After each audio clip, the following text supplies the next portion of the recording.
We need to discuss your inappropriate comment about the regional director during yesterday's conference call, said Iris, our human resources manager. Her voice had that practiced neutrality that actually conveyed deep disapproval. I stared at her, genuinely confused. What comment? I barely spoke during that call. She slid a printed transcript across the table. Someone had highlighted words in neon yellow. Crude, sexually explicit language about Director Preston's physical appearance that made my skin crawl just reading it. This wasn't me, I said, my voice rising despite my attempt to stay calm. I would never say something like this. 3 people independently reported hearing you say these exact words during the 3-minute technical difficulty when the video dropped but audio continued. Iris replied, tapping a perfectly manicured nail against the paper. That's fairly conclusive, Piper. My heart hammered against my ribs. Check the recording again. The recording had that audio segment corrupted, unfortunately, Iris interrupted. But we have 3 senior staff members with identical accounts. I recognized what was happening with crystal clarity. 3 senior staff members, all loyal to my supervisor. The same supervisor who'd been systematically undermining me since I'd challenged her on the regulatory compliance issues with our Asia expansion. The door swung open without a knock. Evan Reiner, CEO and founder, stepped in. His unexpected presence sent Iris jolting upright in her chair, smoothing her already immaculate blazer. Sir, we're in the middle of a disciplinary. Actually, he said, his voice quiet but filling the room completely. We need to talk about something else entirely. Iris's face drained of color so rapidly I thought she might faint. Her hand trembled as she withdrew the transcript from my side of the table. Miss Chaudhry has been working directly with my office for the past month, he continued, taking the chair beside me, rather than behind the desk where executives typically sat.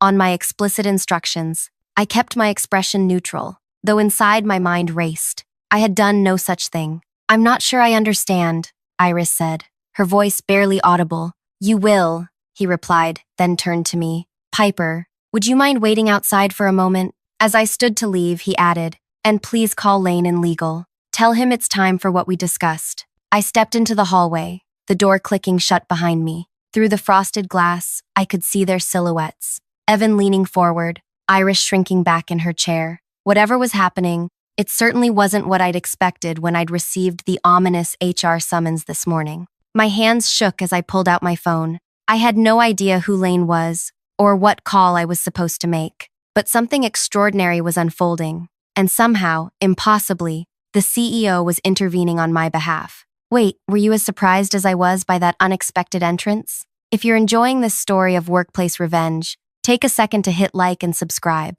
The truth behind what happens next will completely change how you view office politics forever. My name is Piper Chaudhry, and until 3 months ago, I was a mid-level project manager who kept her head down and did her work. Not particularly ambitious, not particularly noteworthy. Just competent, reliable. The kind of employee who gets solid performance reviews but is never quite remarkable enough to fast-track for promotion. That changed when I was unexpectedly tapped to lead our company's expansion into Asian markets. The announcement shocked everyone, especially Thora, my immediate supervisor, who had been lobbying aggressively for her friend Willa to get the position instead. Piper's innovative approach to the European regulatory challenges impressed the board. Our division head had explained during the announcement. We believe she'll bring that same creative problem, solving to the complexities of the Asian markets. I still remember Thora's expression, a tight smile that suggested she was experiencing a minor dental procedure rather than congratulating her subordinate.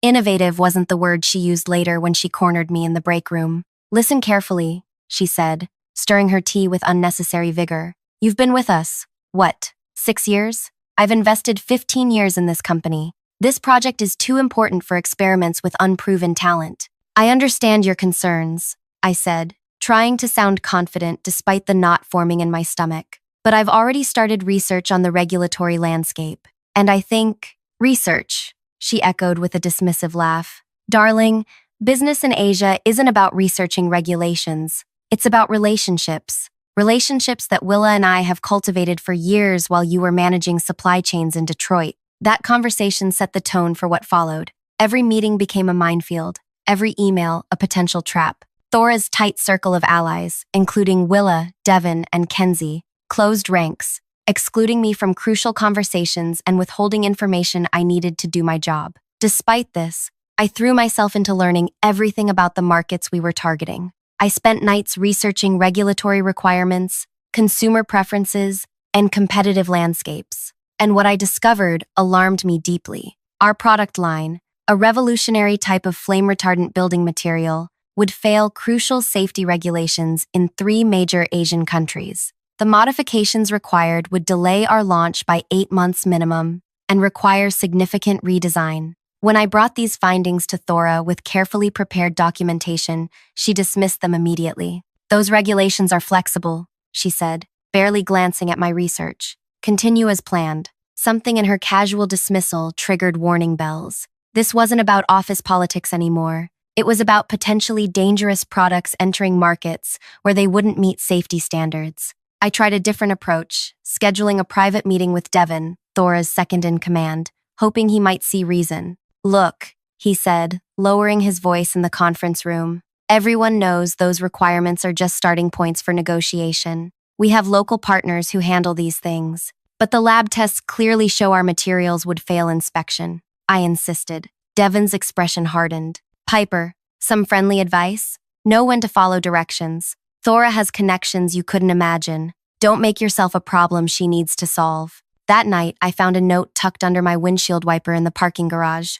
Plain white paper, plain black type. "Some careers end before they begin. Know when to keep quiet." I sat in my car for nearly an hour, the paper trembling in my hands, wondering what I'd stumbled into and who I could possibly trust. The threatening note was my breaking point. That night, I called my younger sister Zoe, the only person I trusted completely with this situation. "You need to document everything," she said immediately. "Record conversations if it's legal in your state. Save emails. Take photos of anything suspicious." "And then what?" I asked, pacing my small apartment kitchen. "Go to HR? They're all buddies with Thora." "Maybe not HR," Zoe said thoughtfully. "Maybe aim higher." Following her advice, I began keeping meticulous notes. I recorded meetings when possible. I saved emails showing how information was being deliberately withheld. I compiled the regulatory research that was being ignored. And I watched. I observed how Thora operated, the way she cultivated relationships with certain executives while subtly undermining others,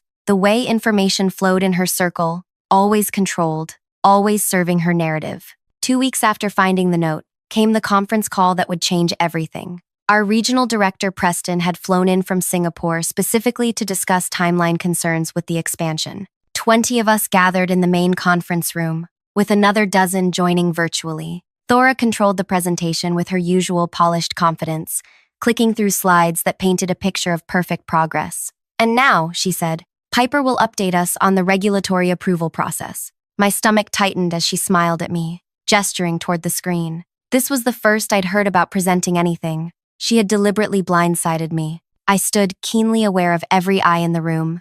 "Thank you, Thora. While I haven't prepared formal slides, I can share that my research into regulatory requirements in our target markets has identified significant challenges we need to address before proceeding." Preston leaned forward, his brow furrowing. "What kind of challenges?" Before I could answer, the video feed cut out. The large screen went black, though the audio connection remained active. "Technical difficulties," Thora announced smoothly. "While it addresses this, let me respond to Preston's question. The regulatory landscape is indeed complex, but we've accounted for all requirements in our timeline. All compliance benchmarks are being met ahead of schedule." This was an outright lie. I opened my mouth to object when Preston's voice came through the speakers, specifically regarding the flame spread rating requirements in Taiwan, South Korea, and Japan. Are we meeting those standards with our current formulation? A heavy silence fell over the room. Even Thora hesitated. "I can answer that," I said clearly.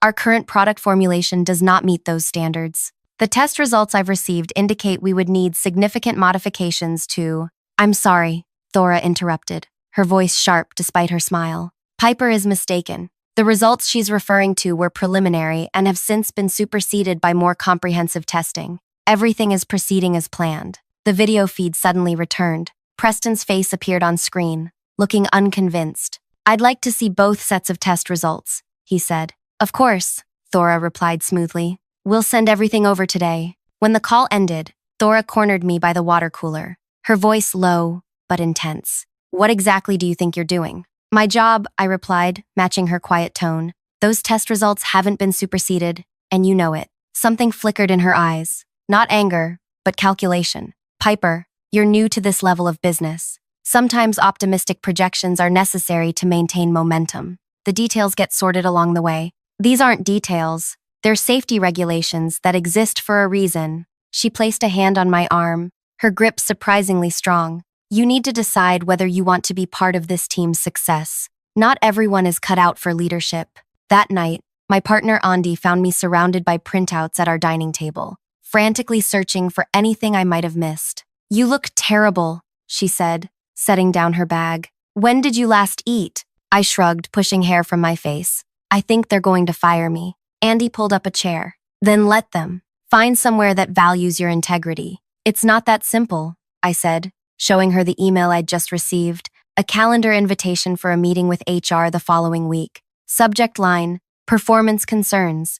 Actually, it is that simple, Andy insisted. Resign before they can fire you. Your mental health is worth more than this job. Twice over the next few days, I drafted resignation letters. Twice I deleted them. Something kept me from walking away, a stubborn belief that truth should matter, that companies shouldn't risk public safety for profit margins. Instead of resigning, I did something riskier. I began searching for what Thora and her team might be hiding. Under the guise of preparing market analysis, I requested access to product development files normally outside my purview. Most requests were denied, but enough were granted that I began piecing together a disturbing picture. 3 days before my HR meeting, I found it, hidden in a subfolder of budget projections, a spreadsheet that made my blood run cold. It wasn't just about ignoring regulations. They had actively designed a cheaper, non-compliant version of our product specifically for Asian markets. The spreadsheet included calculations of how many consumer complaints, injuries, and even potential deaths the company could absorb before regulatory action would trigger financial consequences exceeding the profit from cutting corners. Human lives reduced to cost-benefit analysis. I printed the file, then immediately deleted it from my downloads folder. That night, I didn't sleep. By morning, I had made my decision. The HR meeting arrived. As Iris slid the transcript of my supposed inappropriate comments across the table, I recognized the trap for what it was, Thora's insurance policy. If I became a problem, I'd be terminated for harassment, my credibility destroyed before I could expose anything. Then the CEO walked in, changing everything with his unexpected intervention. Now, standing in the hallway outside the HR office, I still had no idea what to do about his instruction to call someone named Lane. I scrolled through my contacts frantically, finding no one by that name. My phone buzzed with a text from an unknown number. Miss Chaudhary, this is Lane Perkins from Legal. The CEO asked me to contact you. Please meet me in conference room E immediately. When I arrived at the small conference room tucked away on the executive floor, a tall woman with close-cropped silver hair stood examining a stack of documents. Lane Perkins, she said, extending her hand. I understand you've uncovered something significant about our Asian market expansion. I'm sorry, but I'm confused, I admitted. I haven't spoken to the CEO about any of this. Lane smiled slightly. No, but someone else has. Someone who's been watching the situation unfold with great concern. The door opened, and in walked Melissa from accounting, a quiet woman I'd exchanged maybe 10 words with in 6 years. Sorry I'm late, she said, setting down a thick folder. I had to wait until Thora left for lunch to access the remaining files. I stared at her in bewilderment. You're involved in this? Melissa has been our internal auditor for compliance issues for 8 years, Lane explained. She reports directly to the board of directors, not to management. And I've been monitoring Thora's team since irregularities appeared in the safety testing budget 3 months ago, Melissa added. When you were appointed to lead the expansion, I hoped you'd notice what was happening. But why not stop them sooner? I asked. Lane's expression hardened. Evidence. We needed irrefutable proof of intentional wrongdoing, not just negligence. When you found that risk assessment spreadsheet, it was the final piece we needed. My mind reeled. How did you know I found it? We've been monitoring all access to those files, Melissa said simply. When you opened that document at 11:42 p.m. and spent 18 minutes on it before printing, we knew you'd found it. Lane handed me a document. This is a whistleblower protection agreement. By signing, you'll receive immunity from any potential liability, plus a guarantee of continued employment with the company, regardless of the outcome of our investigation. As I scanned the document, a terrible thought struck me. Thora has allies throughout the company. Even with this protection, my work life will become impossible. Perhaps, Lane acknowledged. Or perhaps not. The board has authorized a complete restructuring of the product development division, pending the results of our investigation. I signed the agreement, my signature shaky but determined. What happens now? I asked. Lane checked her watch.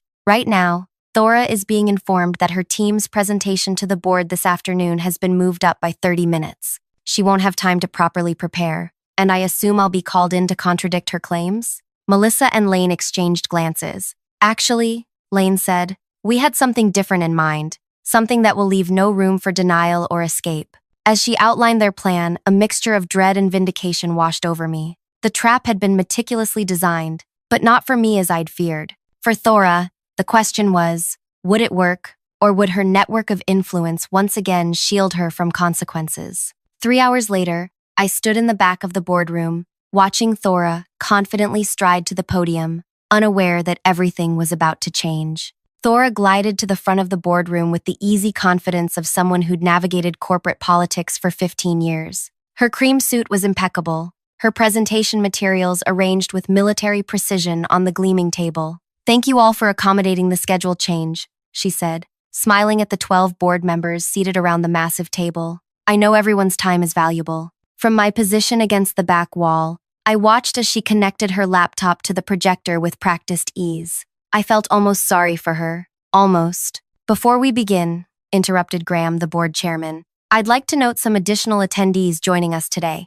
Thora's smile flickered briefly as she noticed the 3 unfamiliar faces at the far end of the table. Allow me to introduce Mr. Tanaka from the Japanese Regulatory Commission, Ms. Chen from Taiwan's Building Materials Safety Board, and Mr. Park from South Korea's Consumer Protection Agency, Graham continued. They've taken time from their busy schedules to discuss our Asian market entry strategy. The color drained from Thora's face so gradually that only someone watching for it would notice. But she recovered quickly, nodding respectfully toward the regulators. What a wonderful surprise, she said, her voice steady despite the slight tremor in her hands. Their insights will be invaluable as we discuss our fully compliant product line. Mr. Tanaka smiled politely. We look forward to hearing about your safety protocols. Thora launched into her presentation, clicking through slides that showcased optimistic projections and glossy marketing concepts. I had to admire her composure.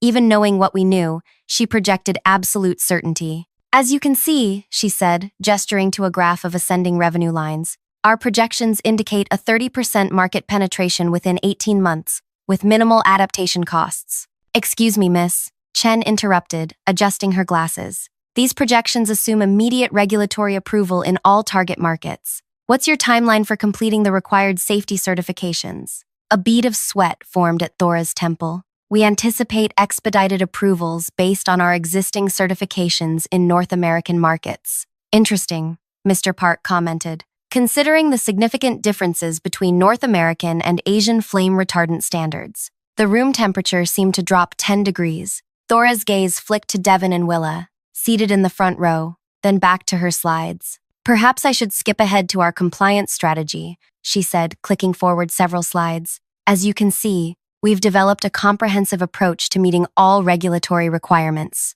Lane Perkins rose from her seat at the side of the room. Before you continue, I believe we should address some discrepancies in the materials presented today. Evan, the CEO, nodded. Please proceed, Lane. She walked to the front, tablet in hand. With your permission, I'd like to display some additional documents relevant to this discussion. When Thora hesitated, Evan spoke again. Please connect Miss Perkins' device, Thora. The atmosphere in the room shifted as Lane's screen replaced Thora's presentation. The first document displayed was the risk assessment spreadsheet I'd discovered, the one calculating acceptable consumer incidence against profit margins. This document, Lane explained calmly, details a deliberate strategy to circumvent safety regulations in Asian markets by using non-compliant materials while calculating the financial impact of potential injuries and fatalities. Mr. Tanaka leaned forward, his expression darkening as he studied the figures. There must be some mistake, Thora said quickly. I've never seen this document before.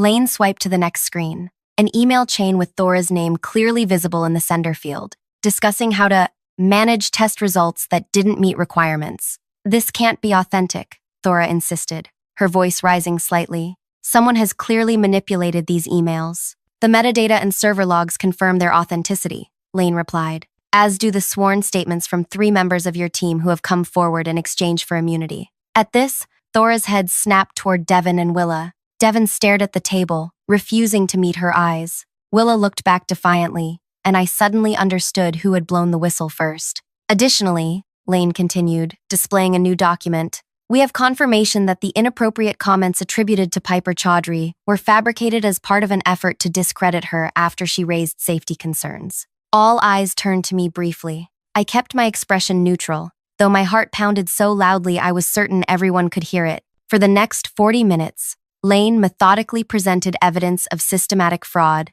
willful negligence, and attempted cover-up. Emails, meeting recordings, budget manipulations, all pointing to Thora and her inner circle. Throughout it all, Thora attempted various defenses: denial, claims of misunderstanding, suggestions that she was being set up by competitors. With each new piece of evidence, her protests grew weaker. When Lane finished, Graham broke the heavy silence. Mr. Tanaka, Miss Chen, Mr. Park, on behalf of the board, I extend our deepest apologies for what you've witnessed today. I assure you this behavior represents neither our values nor our standard practices. Ms. Chen spoke carefully. Had these products entered our markets as planned, the consequences could have been tragic. Buildings filled with families, schools with children, all with materials designed to appear safe while actually increasing fire danger. We will require complete transparency moving forward, Mr. Park added, and significant assurances before any products are approved. Graham nodded. You'll have it. We'll be implementing a complete restructuring of our product development and compliance departments effective immediately. Thora made one last attempt. This is clearly a misunderstanding that we can clarify with additional context. If I could just explain our actual intentions. That won't be necessary, Evan interrupted. Security will escort you, Devon, and Kenzie to collect your personal belongings. Your employment is terminated effective immediately. The silence that followed felt like a physical weight. Then came the most unexpected moment of all. Willa stood up. I'd like to make a statement. I participated in these actions under pressure and threat of career sabotage. While that doesn't excuse my behavior, I want to acknowledge that Piper Chaudhry tried repeatedly to address these safety issues through proper channels and was systematically blocked and undermined. All eyes turned to me again. Graham cleared his throat. Miss Chaudhry, would you come forward, please? Walking to the front of that room, past Thora's burning glare, was the longest 30 feet of my life. My legs felt like they might give way with each step. In light of what we've learned, Graham said, the board would like to offer you the position of Vice President of International Compliance and Product Safety, a new role reporting directly to the board. Your integrity in this situation has been noted and valued. The rest of the meeting passed in a blur. Security arrived to escort Thora, Devon, and Kenzie out. The regulatory officials had private conversations with board members. People shook my hand and patted my shoulder. 2 hours later, I found myself alone in the conference room, still trying to process everything that had happened. The door opened, and Lane stepped in. Quite a day, she said, sitting across from me. Did you know the board would offer me that position? I asked. She shook her head. That was their decision. A good one, I think. What happens now? To Thora and the others? Beyond termination? Lane considered. The board has authorized me to cooperate with regulatory authorities in all 3 countries if they pursue civil penalties. And given the evidence of fraud and the potential harm to consumers, criminal charges are possible. I exhaled slowly. It's hard to believe it's over. Almost over, Lane corrected. There's still the matter of rebuilding the department and establishing proper compliance protocols. That's where you come in. 3 weeks later, I was settling into my new office when my assistant announced an unexpected visitor, Thora. 5 minutes, I told him. No longer. She entered looking nothing like the polished executive I'd known. Her hair was pulled back carelessly, her clothes rumpled as if she'd been sleeping in them. They're investigating me for criminal negligence, she said without preamble. My reputation is destroyed. 15 years of work, gone. I said nothing, waiting. You could speak for me, she continued, a note of desperation entering her voice. Tell them I was just aggressive about deadlines, not deliberately ignoring safety. That would be a lie, I replied calmly. The spreadsheet calculating acceptable casualties made your intentions clear. That was Devon's work, not mine. Under your direction, with your approval. She slumped into the chair across from my desk. What do you want? Money? A public apology? I don't want anything from you, Thora. The truth came out. That's enough. You've ruined me, she whispered. I leaned forward. No. You ruined yourself the moment you decided profit margins were worth more than human lives. After she left, I opened my desk drawer and pulled out the note that had been left on my windshield months ago. Know when to keep quiet. I took a photo of it next to my new office nameplate and texted it to Zoe with the caption, "Sometimes knowing when to speak up matters more." 6 months later, our new, fully compliant building materials began entering Asian markets with the highest safety ratings in the industry. The additional research and development had cost millions, but as Evan noted during the launch celebration, integrity isn't expensive, it's priceless. The regulatory officials who had witnessed Thora's downfall became our strongest advocates, helping navigate approval processes that our competitors found challenging. In my new role, I established anonymous reporting channels for safety concerns and implemented protection protocols for whistleblowers. Every quarter, I personally reviewed compliance reports with an independent auditor. On the anniversary of that fateful board meeting, I received an email from an address I didn't recognize. It contained just one line. "You were right. I was wrong. I'm sorry." No signature was needed. I knew who it was from. That evening, Andy and I celebrated with a quiet dinner at home. As we raised glasses to mark the occasion, she asked, "Was it worth it? All the stress and uncertainty?" I thought about the products now keeping families safe, the company culture that had transformed, and the young employees who now felt empowered to raise concerns without fear. "Every moment," I replied. "Some fights are worth having, even when you're not sure you'll win." I later learned that Thora had eventually found work at a small consulting firm. Her influence and reputation permanently diminished. Devon had left the industry entirely. Willa, who had cooperated with investigators, was working in quality assurance at a competitor, her experience a cautionary tale she shared openly. As for me, I discovered that doing the right thing isn't always easy, but living with yourself afterward is much simpler when you've followed your conscience. If you've ever stood up against wrongdoing or wondered if you should, I'd love to hear your story in the comments. Sometimes knowing you're not alone in facing difficult ethical choices makes all the difference. Like this video if it resonated with you, and subscribe for more stories about courage in unexpected places. Remember, in the battle between profit and principle, your voice matters more than you know. She only got promoted because she's pretty. The words slid across the conference room, each syllable like a pebble breaking the professional silence. I felt 30 pairs of eyes turned toward me in unison. Micah stood there, arms crossed over his wrinkled button-up, the smugness radiating from him in waves. My PowerPoint presentation glowed on the screen behind me, displaying months of research, innovation, and dedication that apparently meant nothing to him. The room temperature seemed to rise 10 degrees as colleagues shifted uncomfortably in their seats. Some looked away, while others watched for my reaction with undisguised curiosity. The morning light streamed through the blinds, illuminating the dust particles dancing between us, marking the longest 10 seconds of my career. I gripped my tablet tighter, knuckles whitening, but kept my expression neutral. I'd prepared for everything today except character assassination. "I just think we all deserve to know what qualifications actually led to this promotion," Micah continued, drawing nervous chuckles from his corner supporters. "Because from where I'm standing..." The door swung open. In walked our company president alongside 3 board members, carrying something large covered in velvet. Their unexpected presence sent everyone scrambling to attention, but I remained frozen at the front, my professional humiliation interrupted by confusion. The president caught my eye and smiled. "Perfect timing," he said. "We have a special announcement before today's presentation begins. Before I tell you what happened next, let me introduce myself properly. I'm recording this story because so many people have asked how I managed to turn what should have been the most humiliating moment of my career into my greatest triumph. If you're watching this, you're probably facing your own workplace bully or feeling undervalued despite your contributions. Listen until the end, because what I did next changed not just my career trajectory, but transformed our entire company culture. And if you find this helpful, Please consider subscribing to support more stories of professional resilience. Now, let me take you back to where it all began. My name is Arden Hayes. At 32, I was the only female lead engineer at NextWave Energy Solutions, a mid-sized firm specializing in sustainable building systems. I'm not what people typically picture when they think engineer.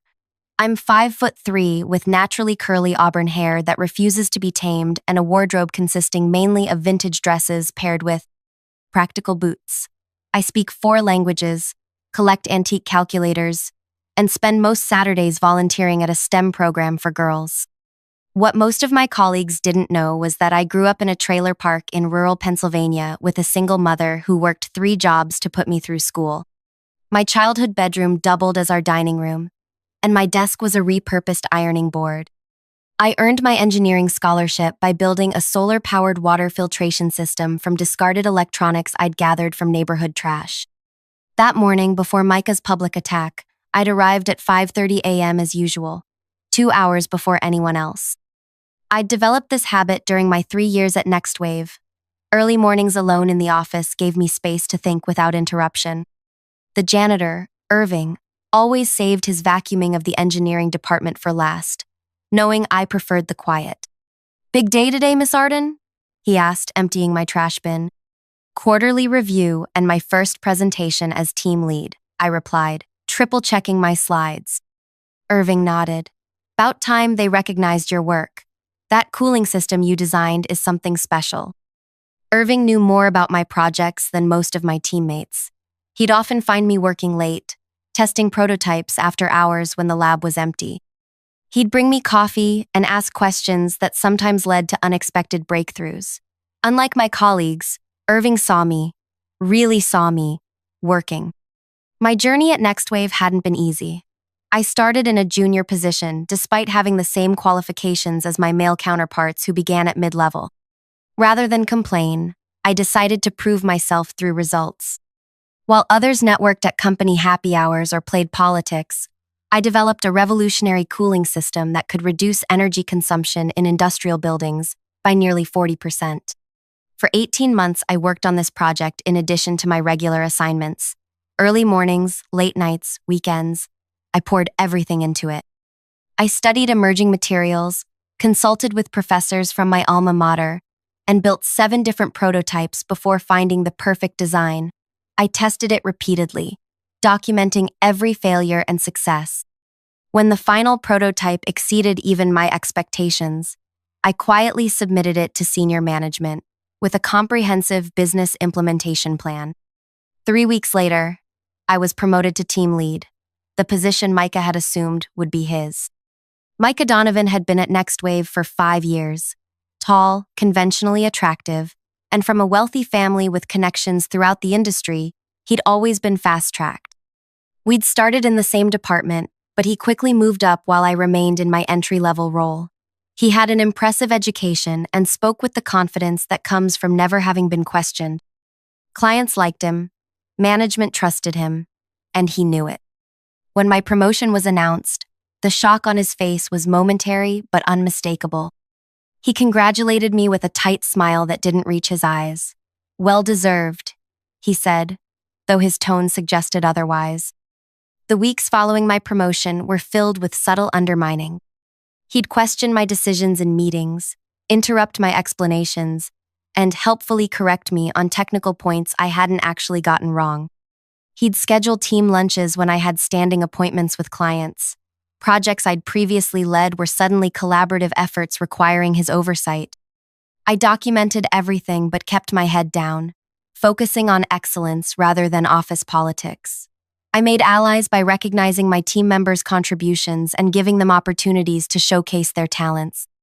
I stayed late to help junior engineers understand complex systems. I learned everyone's names, not just engineers but maintenance staff, administrative assistants, and security guards. But Micah's campaign against me grew bolder as the quarterly review approached. Whispers reached me, suggestions that I'd used other methods to secure my promotion. Comments about my appearance being my real qualification, questions about my technical capabilities. The morning of the review, I dressed carefully in a structured navy dress. Professional, understated, armor against scrutiny. I arrived extra early to set up the conference room, arranging handouts and testing the projection system twice. Everything needed to be perfect. As team members filed in, I greeted each one by name.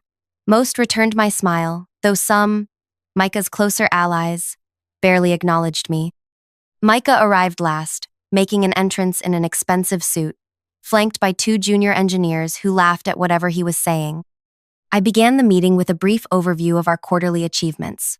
Before I dive into specific projects, I want to acknowledge everyone's contributions. Engineering is collaborative. And, speaking of contributions, Micah interrupted, standing up. I think there's something we should address. The room went silent.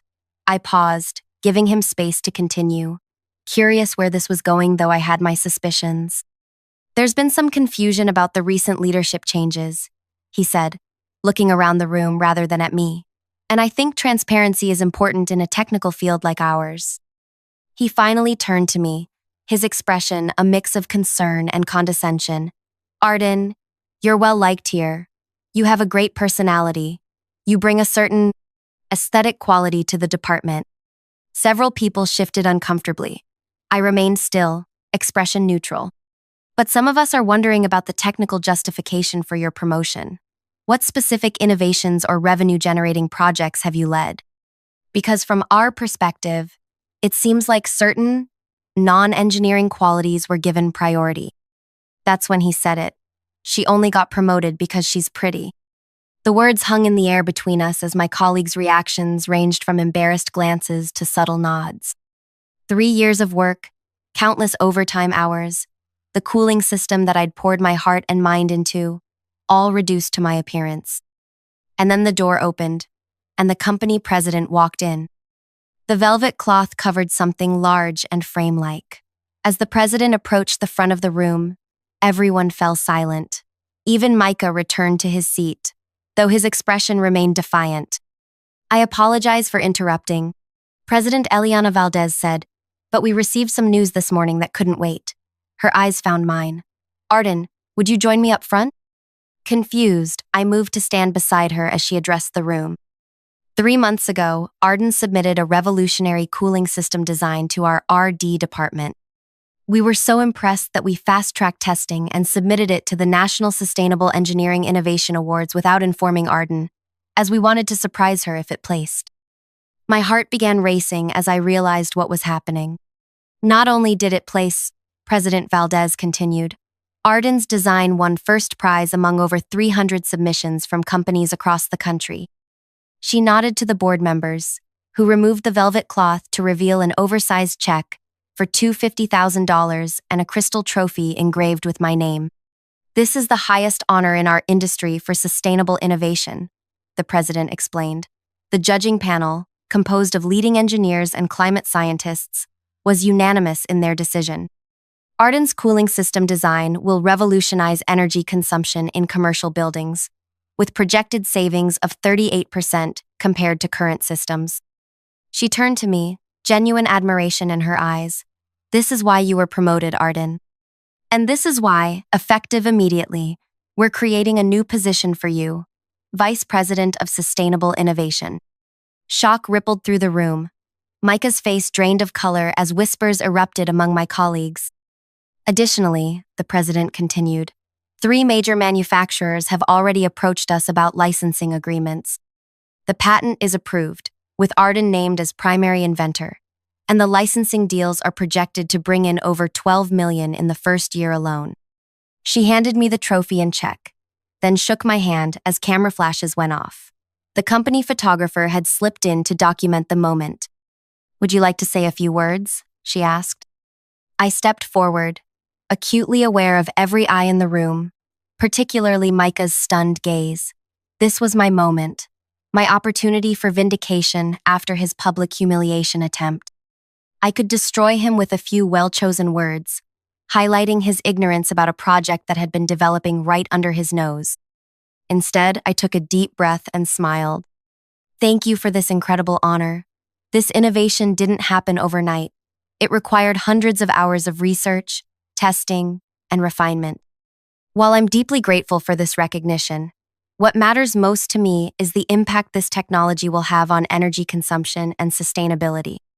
I scanned the room, making brief eye contact with everyone, including Micah. Great engineering isn't about appearances or personalities. It's about solving problems that matter. I couldn't have done this without the supportive environment NextWave provides, where ideas can flourish regardless of where or whom they come from. The applause started slowly, then built to a thunderous level. As it died down, I added one more thing. I've prepared a comprehensive presentation on how this system works and its potential applications. But first, I'm curious. What questions do you have about the technical aspects of the design? I looked directly at Micah as the question hung in the air. His jaw tightened as he realized the position he was in. He just publicly claimed my promotion was based solely on my appearance, and now he'd have to either admit his ignorance about my award-winning design or attempt to fake knowledge he didn't possess. Several hands shot up around the room. I called on Elodie, a talented junior engineer who'd always been respectful. Could you explain how you overcame the thermal efficiency problems that have plagued similar systems? She asked. I nodded appreciatively. Great question. The key breakthrough came when I redesigned the heat exchange matrix using a nanomaterial composite that— If I may interrupt, Micah said, standing again. His recovery was impressively quick. His tone shifted to collegial. I think what everyone's really wondering is why this project was developed in secret instead of through proper team channels. Transparency is core to our values here. President Valdez raised an eyebrow. Actually, Mr. Donovan, Arden documented every step of her process. The project logs show she invited collaboration from anyone interested during 3 separate department meetings. The sign-up sheet shows only 2 people responded. I remembered those meetings clearly. I'd presented my initial concept as an optional side project for anyone interested in sustainability innovation. Most people had been too busy with immediate deadlines or hadn't seen the potential. The only 2 who signed up were Irving the janitor, who had valuable insights about maintenance, accessibility, and Prisha, a new hire straight out of graduate school. Perhaps you were absent those days, I offered Micah, keeping my tone neutral. But I'd be happy to send you the complete development documentation. It's quite extensive. Over 300 pages of technical specifications, test results, and iteration notes. Micah's smile tightened. That won't be necessary. I'm familiar with the basic principles involved. Excellent, I said, seeing my opening. Then perhaps you could help me explain the triple phase exchange component? It's rather complex, and having another voice might make it clearer for everyone. The trap was set. Either he admitted ignorance about a project he should have known about as a senior engineer, or he attempted to explain something he didn't understand to a room full of technical experts and board members. Micah chose the latter. Of course, he said confidently, walking to the front. The triple phase exchange is essentially a thermodynamic process where energy transfers through 3 distinct states. The primary conduction layer interfaces with the secondary matrix to create an efficiency multiplier effect. He was stringing together technical-sounding terms without any actual substance. I watched as the board members exchanged glances. The engineers in the room who understood thermodynamics started to look uncomfortable. Could you elaborate on how the efficiency multiplier effect works with the variable temperature gradients? I asked innocently. Sweat appeared on his brow. The gradients, yes, they fluctuate in response to external conditions, creating a dynamic equilibrium that optimizes energy transfer. It was complete nonsense, and everyone with technical training knew it. That's an interesting interpretation, I said carefully. Perhaps I should clarify for everyone. The triple phase exchange doesn't actually rely on traditional thermodynamic principles. It's a biomimetic approach based on how certain deep-sea creatures regulate their temperature in extreme environments. For the next 20 minutes, I delivered a presentation that had been months in preparation. I explained each component of my design with clarity and precision, acknowledging the researchers whose work had inspired different elements. I showed test results, prototype iterations, and the final design specifications. Throughout my explanation, Micah remained standing awkwardly at the side of the room, unable to leave without drawing more attention to himself.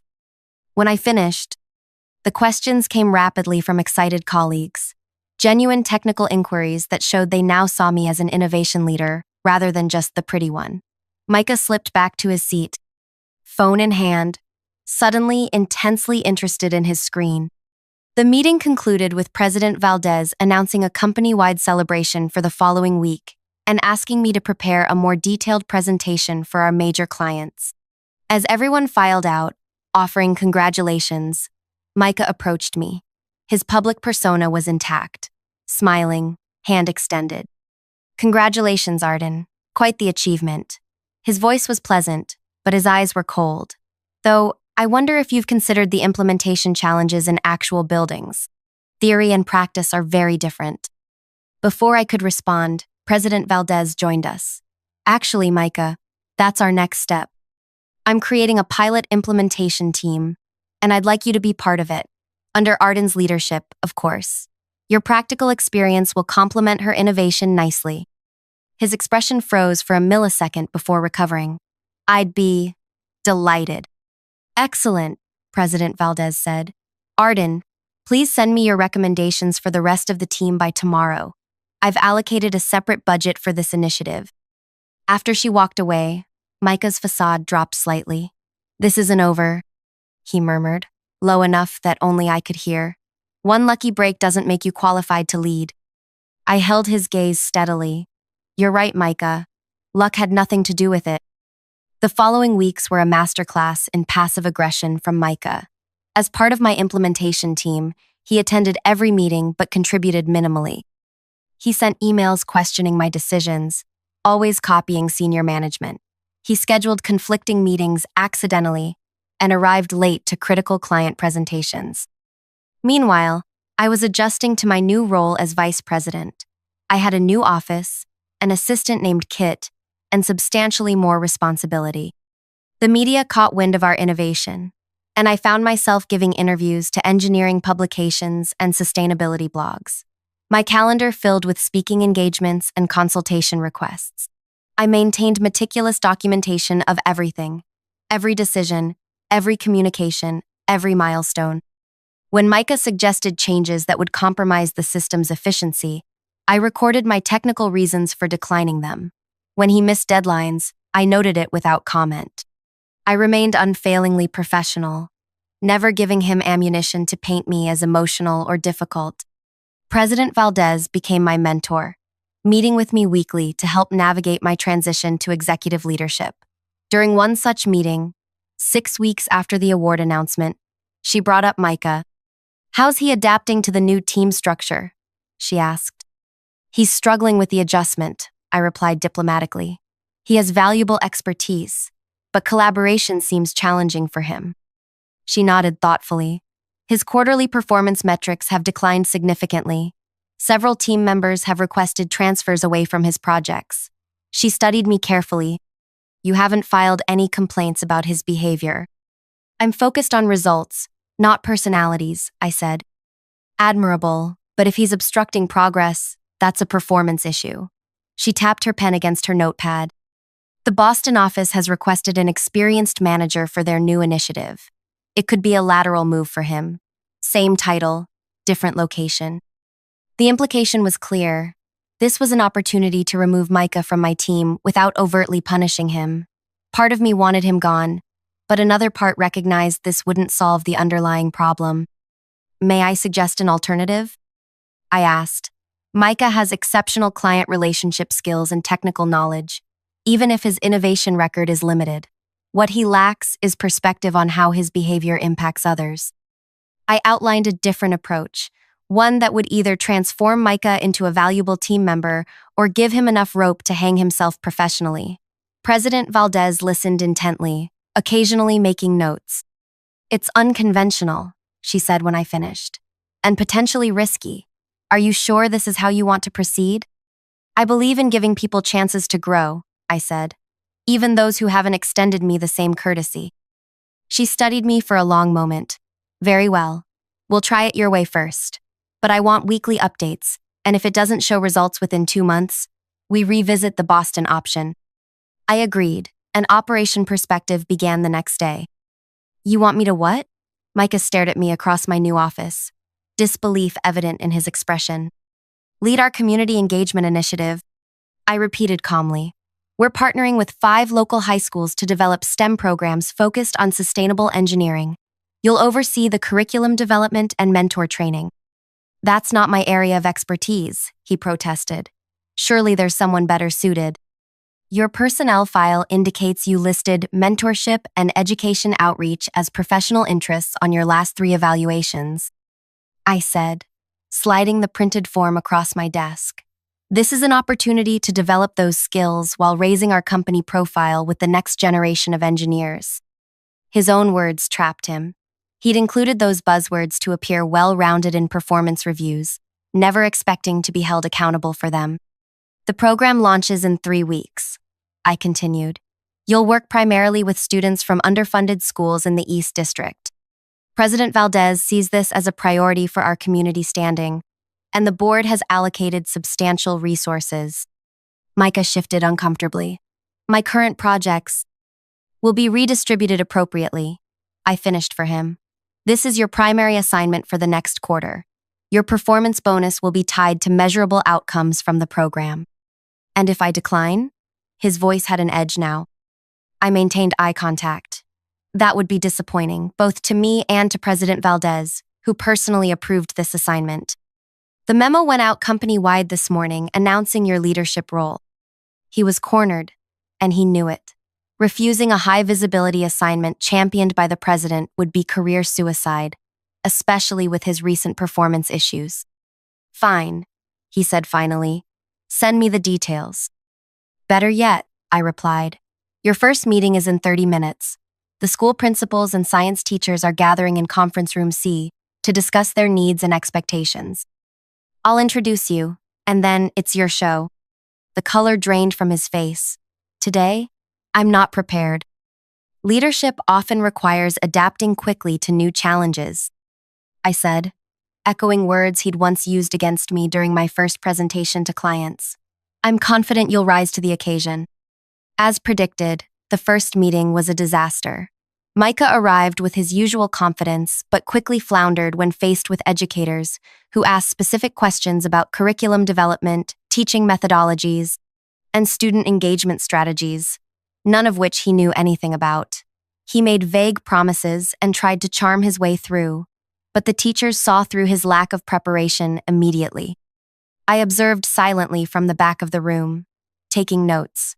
When the meeting ended and the educators left, clearly underwhelmed, Micah confronted me. This was a setup, he hissed. You deliberately threw me into a situation where I'd fail. Actually, I gave you exactly what you've always wanted. A high-profile leadership role with executive visibility, I replied. The difference is that in this role, your audience doesn't care about your connections or your charm. They care about substance and genuine commitment to their students. I handed him a folder. Here's everything you need. Program outlines, budget details, contact information for resources, and a schedule of milestones.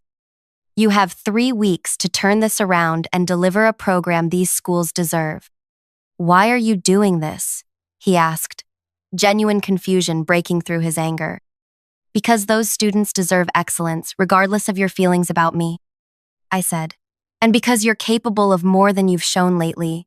You have technical knowledge that could inspire young engineers if you choose to apply yourself. I gathered my notes and headed for the door, then paused. One more thing. I've assigned Prisha to assist you. She has experience with educational outreach from her graduate work. I suggest you listen to her input. Prisha, the new hire who had volunteered for my cooling system project when no one else would. Bright, dedicated, and unintimidated by senior staff. Micah would hate taking guidance from her, but he needed her expertise to succeed. The next 3 weeks revealed sides of Micah I hadn't expected. At first, he approached the assignment with minimal effort, clearly expecting to put in appearances while delegating the actual work to Prisha. But something changed after his first actual visit to one of the schools. I received an unexpected email from him at 10:38 p.m., a week into the project. Subject: Program Restructure Proposal. Arden. After today's visit to Eastside Technical, I'm proposing significant changes to our approach. These students don't need abstract lectures. They need hands-on projects that connect to their lives.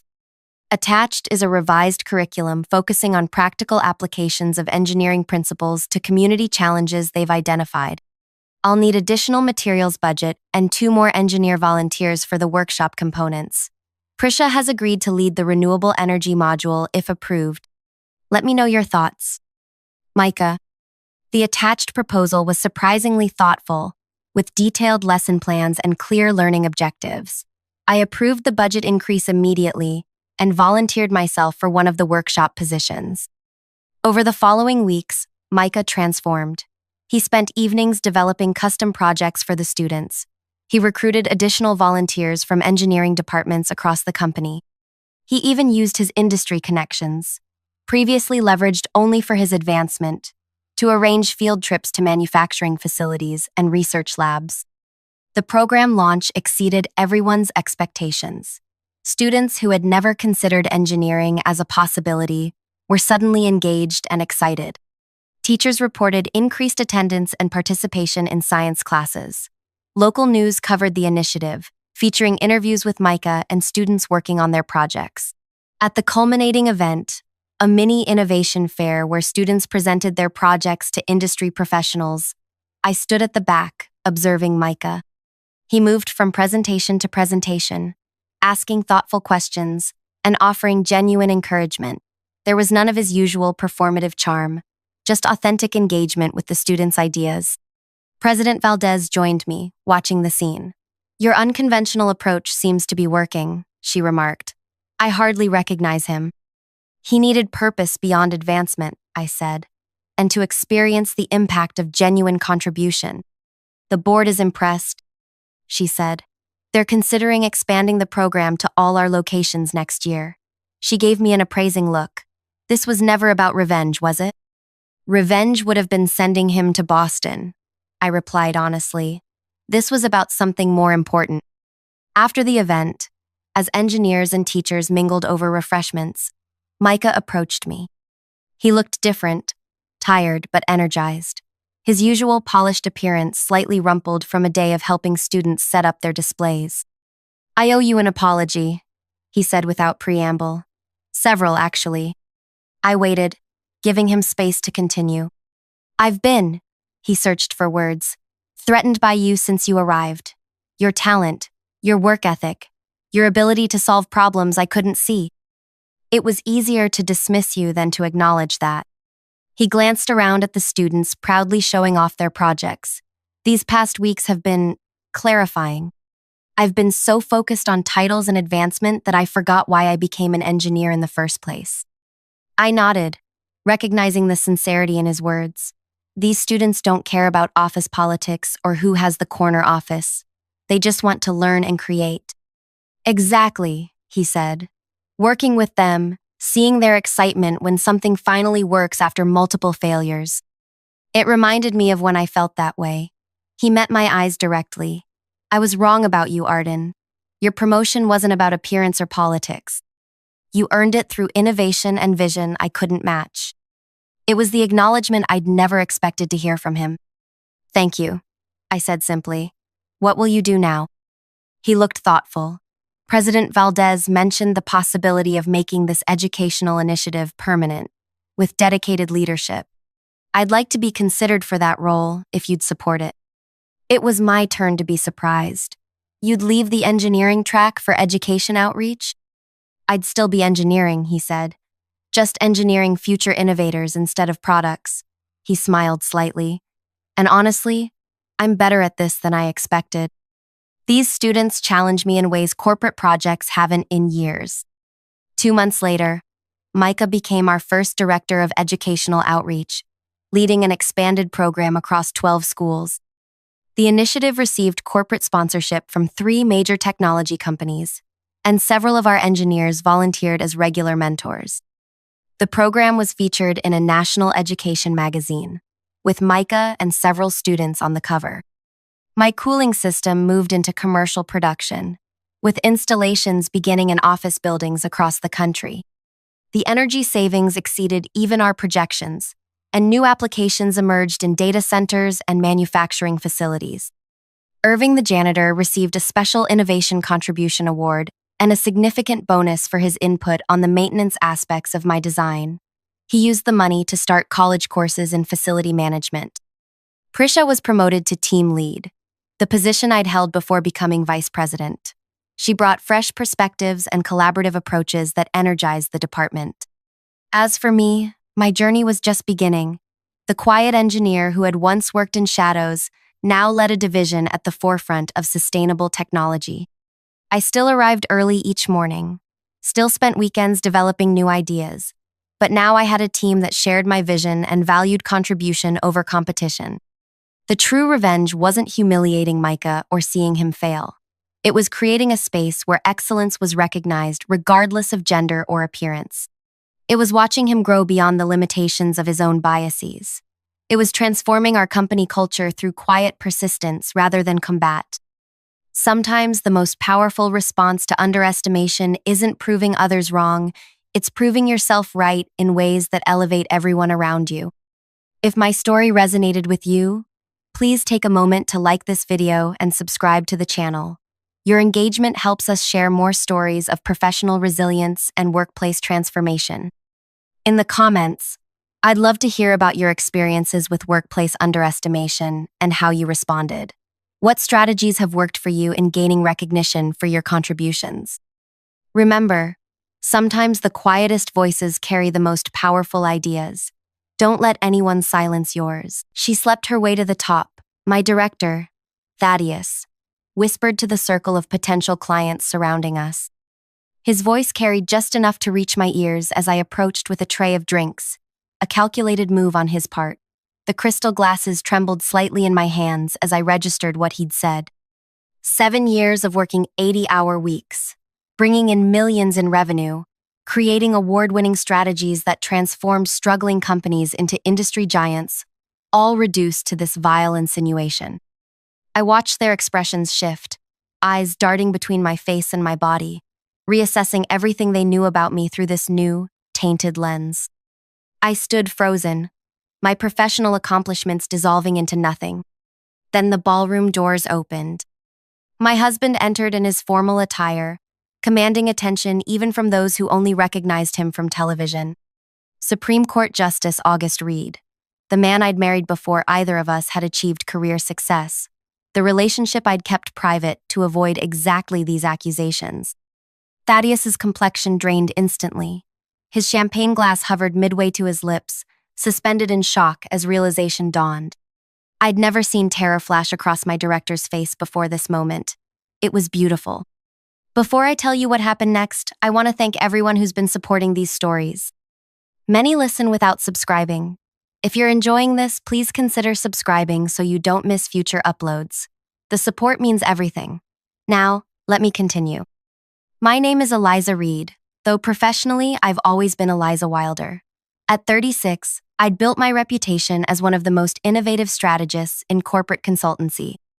I'm the quiet one who speaks only when necessary, the observer who notices patterns others miss, the problem solver companies call when everything else has failed. I joined Helix Strategy Group as a junior analyst 9 years ago after graduating at the top of my class. While colleagues networked at expensive restaurants, I developed revolutionary approaches that attracted major clients. My methods weren't flashy, they were effective. Data-driven, psychologically informed, and consistently successful. By year 3, I'd saved 3 major accounts from walking away.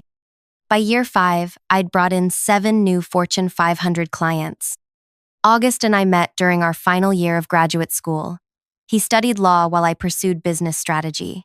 We connected at a campus debate where we were assigned opposing positions. He won the formal argument. I won his attention. We married 6 months later at a courthouse ceremony with only our closest friends present. When August began his judicial career, we made a mutual decision to maintain separate professional identities. His rising prominence in constitutional law and my growing reputation in corporate strategy existed in different worlds. When he received his nomination to the Supreme Court 3 years ago, we agreed to strengthen our privacy to protect both our careers from claims of favoritism or conflict of interest. I'll always be your husband first, August had told me on the night of his confirmation. But the world only needs to see justice read. I hadn't anticipated how that decision would leave me vulnerable. Thaddeus Beck became my director 2 years ago after our previous department head retired. His arrival coincided with my biggest achievement, securing an international contract everyone deemed impossible. The praise from our CEO infuriated him.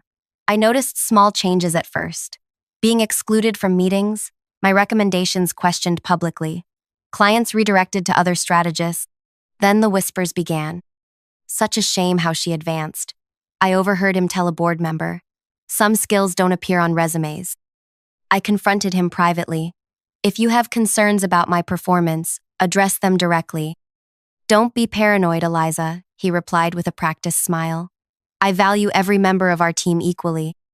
The rumors intensified after I landed the Neurotech account a client Thaddeus had been pursuing unsuccessfully for years. My approach, focusing on sustainable growth rather than quick profit, had appealed to their leadership. The morning after the announcement, Lyndon from accounting stopped me in the hallway. "I need to warn you," she whispered. "Thaddeus is telling everyone you couldn't have achieved this legitimately." "What exactly is he saying?" I asked, already knowing the answer. "That you're sleeping with Neurotech's CEO. That it's how you've always moved ahead." Each promotion intensified his campaign. Each client meeting became a battlefield where I constantly proved myself while fighting invisible accusations. I documented everything, every email, every conversation where he undermined me, every instance where I was excluded despite being the most qualified person for the project. I never confronted him again. Instead, I worked harder, smarter. I built a network of allies within the company who knew my work ethic. I maintained detailed records of every contribution, every innovation, every dollar I brought to the company. But the whispers continued, spreading beyond our firm. At industry events, I noticed the sidelong glances, the sudden silences when I approached groups where Thaddeus had been speaking. My reputation, built on years of excellence, was being systematically dismantled. The rumors reached August through a clerk who'd interned at Helix before joining his staff. He came home one evening to find me staring at my laptop, reviewing client data through tears of frustration. "What's wrong?" he asked, loosening his tie. I hadn't told him about Thaddeus's campaign against me. August carried enough burdens with his position. But that night, everything spilled out. The rumors, the sabotage, the humiliation of having to prove myself repeatedly despite my record. August listened silently, his expression darkening with each detail. When I finished, he didn't offer empty reassurances or suggest I quit. Instead, he asked a simple question: "When is your next company event?" "The annual industry gala next week." "Why?" "Invite me," he said. I stared at him. We agreed to keep our marriage private professionally. Some principles matter more than privacy. His voice was quiet but determined. "I won't stand by while someone destroys what you've built." The week before the gala crawled by, Thaddeus assigned me to host our newest potential clients, executives from 3 international corporations, considering 7-figure contracts with Helix. I prepared extensively, knowing they would be closely evaluating not just our services but me personally. The evening of the gala arrived. I wore a deep green dress, elegant but conservative. August would arrive separately, later in the evening. We had discussed our approach carefully. No dramatic confrontation, no scene that could reflect poorly on either of us professionally. Just truth, strategically revealed. The ballroom of the Avington Hotel glittered with crystal chandeliers and the jewelry of industry elites. I guided my group of potential clients through introductions, maintaining perfect professional composure despite the knot in my stomach. 2 hours into the event, Thaddeus appeared at my side. "Eliza, let me take over with our guests," he said smoothly. "The CEO wants to speak with you about the quarterly projections." It was a lie. I had just spoken with our CEO near the bar, but I nodded and stepped away. From across the room, I watched Thaddeus lean in, conspiratorially toward the clients I'd been cultivating for months. I didn't need to hear the words to know what he was implying. Their expressions told me everything. That's when the ballroom doors opened and August entered. At 41, my husband commands attention without seeking it. His presence carries the weight of his position without arrogance. Conversations paused as people recognized him, wondering why a Supreme Court justice would attend an industry gala for corporate strategists. I moved toward him, aware of every eye tracking my path. Thaddeus watched in confusion, then growing horror as August extended his hand to me. The terror spreading across my director's face was the first moment of satisfaction I'd felt in months. "Eliza," August said warmly, loud enough for those nearby to hear. "I apologize for being late. Court proceedings ran longer than expected." I took his hand, my voice steady. "I'd like you to meet some people." We moved through the crowd toward Thaddeus and the clients. Each step felt like reclaiming ground that had been stolen from me. My director attempted to retreat, but I gently touched his arm. "Thaddeus, I'd like to introduce my husband," I said. The clients looked between us in confusion, then shock as recognition dawned. Thaddeus's mouth opened, but no words emerged. "Justice Reed," one client stammered. "It's an honor." August smiled pleasantly. "The honor is mine. I rarely get to attend events in my wife's world. She's quite remarkable, isn't she?" The emphasis on wife lingered in the air. Thaddeus swallowed hard, his eyes darting toward the exit. "We've actually met before," August continued, focusing on Thaddeus. "Your company's workplace discrimination case files crossed my desk yesterday. Quite a fascinating pattern of allegations." Thaddeus stuttered. "What case files?" 5 former female employees have filed a joint lawsuit claiming systematic discrimination and defamation. Their evidence includes recorded conversations of you making remarkably similar accusations about any woman who outperformed expectations. August's tone remained conversational, but his words cut through the ambient noise of the gala. I've recused myself naturally, but I found the digital evidence particularly compelling. The clients stepped back slightly, creating distance between themselves and Thaddeus. I felt a wave of vindication watching the man who had tried to destroy my reputation scramble to salvage his own. Those are baseless accusations," Thaddeus managed. "The commission might disagree," August replied, "especially after reviewing those message threads where you discussed putting ambitious women in their place with other executives. I believe they're examining those tomorrow." The murmuring crowd now included 3 members of the Ethics Commission. As Thaddeus stood paralyzed, my phone illuminated with a notification. The first news alert about the lawsuit had just published. I showed him the screen. "Every woman you've targeted provided evidence. We didn't sleep our way anywhere. But you're about to fall based entirely on your own words."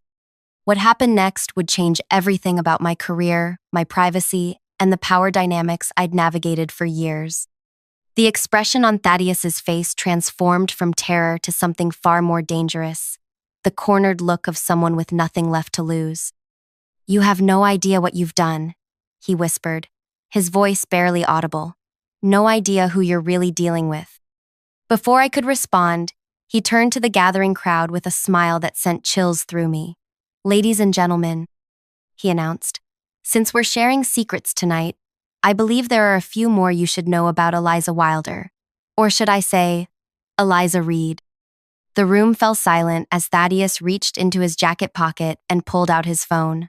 Whatever he was about to reveal, I realized with growing dread, he had been saving it for precisely this kind of moment. "Before Justice Reed arrived," Thaddeus continued, "I was explaining to our potential partners about Eliza's unconventional methods. Let me demonstrate exactly what I meant." He turned the screen toward the clients, then began passing it around. With each person who viewed it, I watched their expressions change from curiosity to shock. What had Thaddeus been collecting? What was he showing them? August stepped forward. "That's enough." "No," Thaddeus replied. "I don't think it is. The Supreme Court's Ethics Committee might find these interesting as well. After all, conflicts of interest work both ways, don't they, Justice Reed?" The room spun around me as I realized this confrontation had just escalated beyond anything we had prepared for. Thaddeus hadn't just been spreading rumors, he'd been building a case against me. Against us. And whatever evidence he thought he had, he believed it powerful enough to threaten a Supreme Court justice. August's expression didn't change, but I felt his hand tighten around mine. We had walked into something far more complex than workplace rumors. As the phone made its way through the crowd toward us, I braced myself to discover exactly what Thaddeus had been hiding, and what I would have to do to protect everything I'd built. The phone reached my hands. On the screen was an email chain between August and the CEO of Neurotech, dated 2 days before I secured the account that had triggered Thaddeus's most vicious rumors. The subject line read, "Regarding Helix Strategy Group and Eliza Wilder." My heart stopped. I scrolled through the exchange, seeing August introducing himself as my husband to Neurotech's CEO, mentioning he'd heard they were considering strategic partners, and suggesting they give Helix, specifically me, consideration based on my track record. It was a personal reference, nothing more, nothing unethical, nothing that overstepped professional boundaries. But in Thaddeus's hands, carefully edited and stripped of context, it appeared that August had used his position to influence business decisions in my favor. "This proves nothing," I said, keeping my voice steady. "Doesn't it?" Thaddeus's confidence grew as he addressed the room. "A Supreme Court justice using his influence to secure contracts for his secret wife? I wonder how many other clients received similar persuasion. The ethics committee might—" "That's quite enough manipulation for one evening," came a new voice from behind us. We turned to see Nadia Emerson, CEO of Neurotech, standing with a glass of sparkling water in her hand. Her unexpected presence silenced the room. She moved toward us with the confident stride that had helped build her company into a technological powerhouse. "Mr. Beck, is it?" she asked, though she clearly knew who he was. "I'm curious why you're sharing private correspondence without context, especially when you've edited out key elements." She turned to the gathered clients and pulled out her own phone. The full email exchange included Justice Reed identifying himself as Eliza's husband for transparency, explicitly stating he was reaching out as a private citizen, and noting that he would understand completely if they chose not to respond to avoid any appearance of impropriety. My response thanked him for his transparency and informed him that we were already evaluating Helix's proposal on its merits alone. Nadia's gaze swept the crowd. "We chose Miss Wilder's strategy because it was superior, period. I find it disturbing that someone would deliberately misrepresent this interaction for professional sabotage." Thaddeus's moment of triumph crumbled. I watched his confidence fracture as Nadia continued. "In fact, Mr. Beck, your proposal to Neurotech was rejected because it recommended aggressive cost-cutting measures that would have compromised product quality. Ms. Wilder's approach preserved quality while finding efficiencies elsewhere. That's why she succeeded where you failed." Nadia's words were precise, professional, and devastating. Thaddeus attempted to recover. "That may be your interpretation, but—" "It's not an interpretation," Nadia interrupted. "It's documented fact. Just as it's documented fact that you attempted to contact me privately after we signed with Helix, to suggest that Miss Wilder was unqualified. You implied she had secured our business through improper means. I terminated that conversation immediately and reported it to your CEO." The crowd shifted uncomfortably. Several people moved away from Thaddeus, creating a visible circle of isolation around him. "Mr. Beck," August said quietly, "defamation has legal consequences beyond workplace discipline." "This isn't over," Thaddeus hissed, but his bravado had evaporated. He backed away, then turned and pushed through the crowd toward the exit. The tension in the room gradually dissipated as conversations resumed. Several people approached to express support, including 2 of the clients Thaddeus had been poisoning against me. Nadia exchanged contact information with them, casually mentioning how pleased Neurotech had been with my strategies. As the evening continued, I should have felt vindicated. Instead, I felt hollow. The public support was gratifying, but the damage to my privacy was done.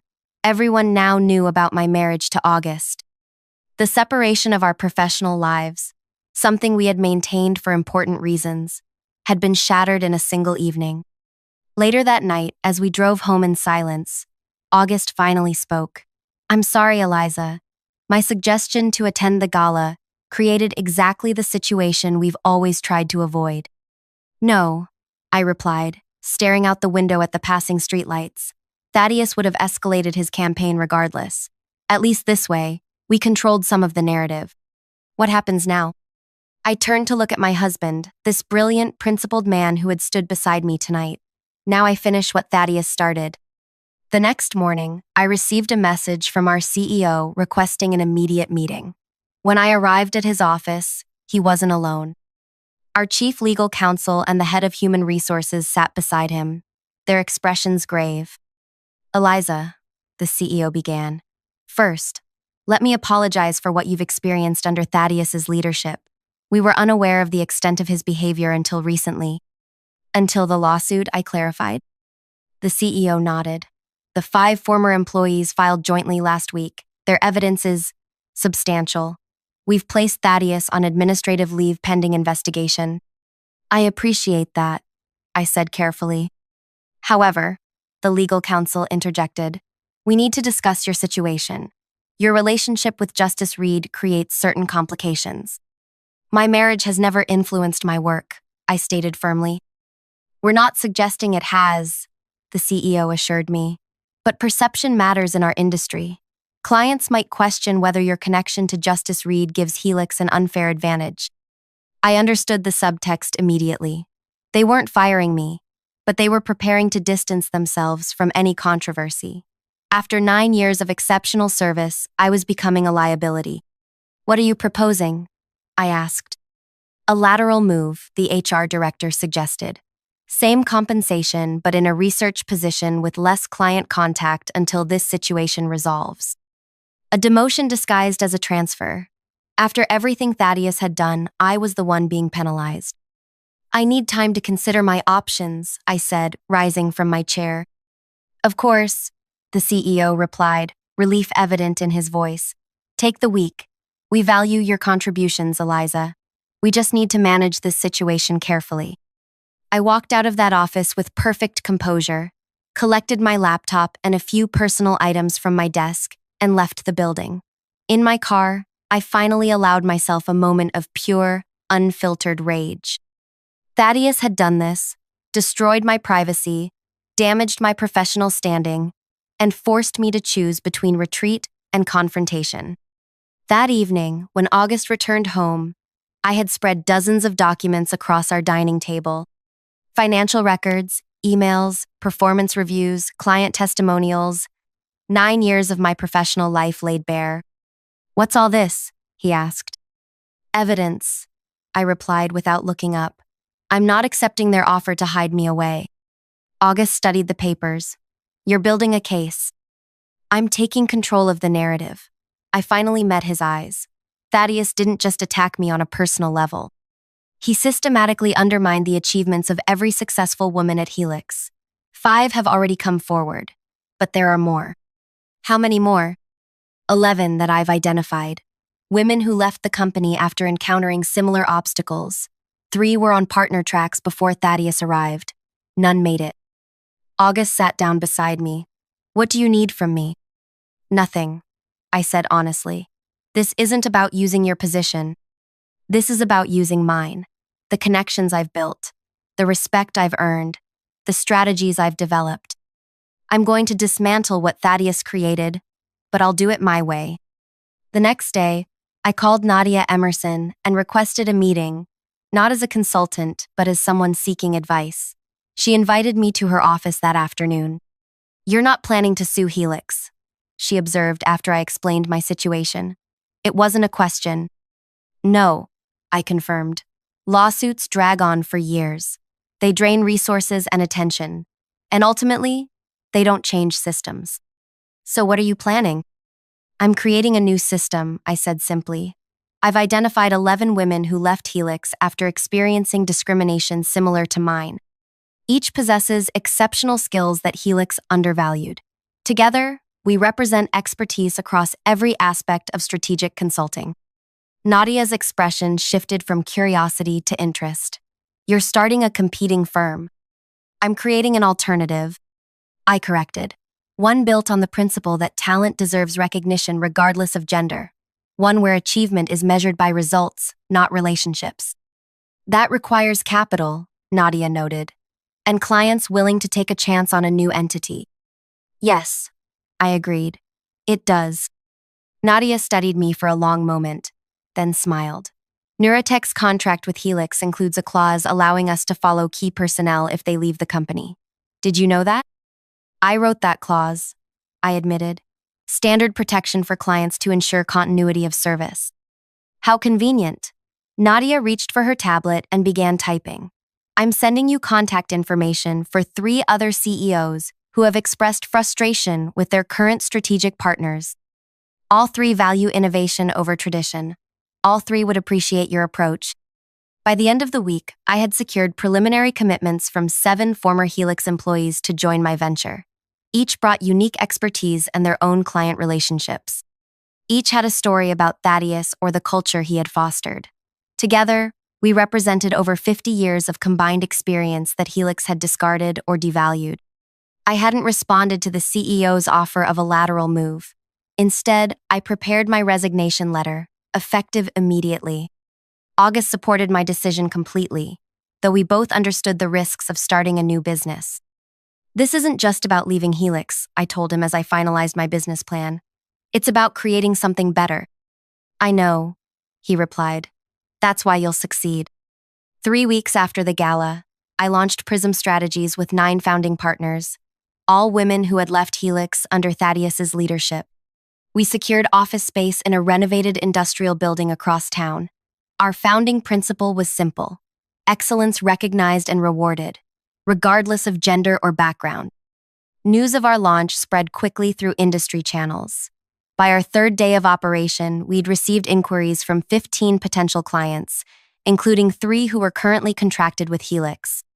Nadia publicly announced Neurotech's decision to follow me to Prism, citing exceptional results from my previous strategies. Then came the moment I had been quietly preparing for. Thaddeus, still on administrative leave but confident in his eventual reinstatement, filed a lawsuit against me alleging breach of contract, client poaching, and defamation. His legal team demanded emergency injunctions to prevent me from contacting any Helix clients.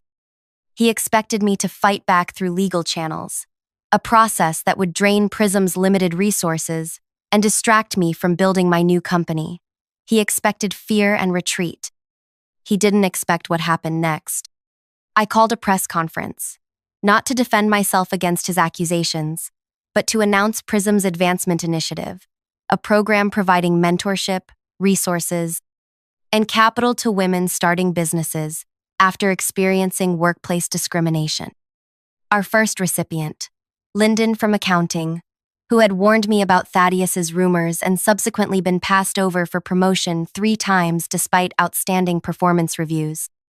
Prism Strategies believes that talent deserves opportunity. I told the assembled reporters, we're committing $1 million over 5 years to help women rebuild careers after experiencing systematic barriers to advancement. The announcement generated extensive coverage. 3 major business publications requested interviews about the initiative. During those conversations, I never mentioned Thaddeus by name. I didn't need to. His lawsuit against me became part of every story, the perfect illustration of the problem our initiative aimed to address. Potential clients noticed. Within days of the press conference, our inquiry list doubled. 2 women who had declined my initial invitation to join Prism reached out to reconsider. Most significantly, Helix's board of directors called an emergency meeting to discuss the company's public image crisis. 2 days later, Thaddeus was terminated. The official statement cited conduct inconsistent with company values, but everyone in the industry understood the real message. Helix was cutting losses. Thaddeus's lawsuit against me was withdrawn the same day. I should have felt victorious. Instead, I felt determined. This wasn't just about punishing one man for his actions. It was about changing the environment that had protected him for so long. 6 months after launching Prism, we had grown to 23 employees and secured contracts with 15 major clients. Our revenue exceeded first-year projections by 40%. The Advancement Initiative had supported 6 women in launching their own businesses, creating a network of mutual support and opportunity. Helix, meanwhile, struggled. After Thaddeus's departure, 3 more senior strategists left to start their own ventures. Clients began questioning the company's stability. Their stock price declined steadily as analysts noted their difficulty retaining top talent. On the anniversary of the gala, where everything had changed, August and I attended the same event, this time openly as husband and wife. I now represented Prism Strategies, a rising force in the industry. As we entered the ballroom, conversations paused briefly before resuming with increased energy. Nadia approached us immediately. "Eliza, perfect timing. There's someone you should meet." She guided us toward a small group near the windows. "Have you been introduced to the new CEO of Helix?" The woman who turned to greet us was familiar, Vivian Reeves, one of the 5 plaintiffs in the original discrimination lawsuit against Thaddeus. After the case settled, Helix's board had made the surprising decision to promote from within, choosing Vivian to lead the company's transformation. "Eliza," Vivian said warmly, extending her hand, "I've been hoping to speak with you." "Congratulations on your appointment," I replied sincerely. "Thank you. It's been illuminating."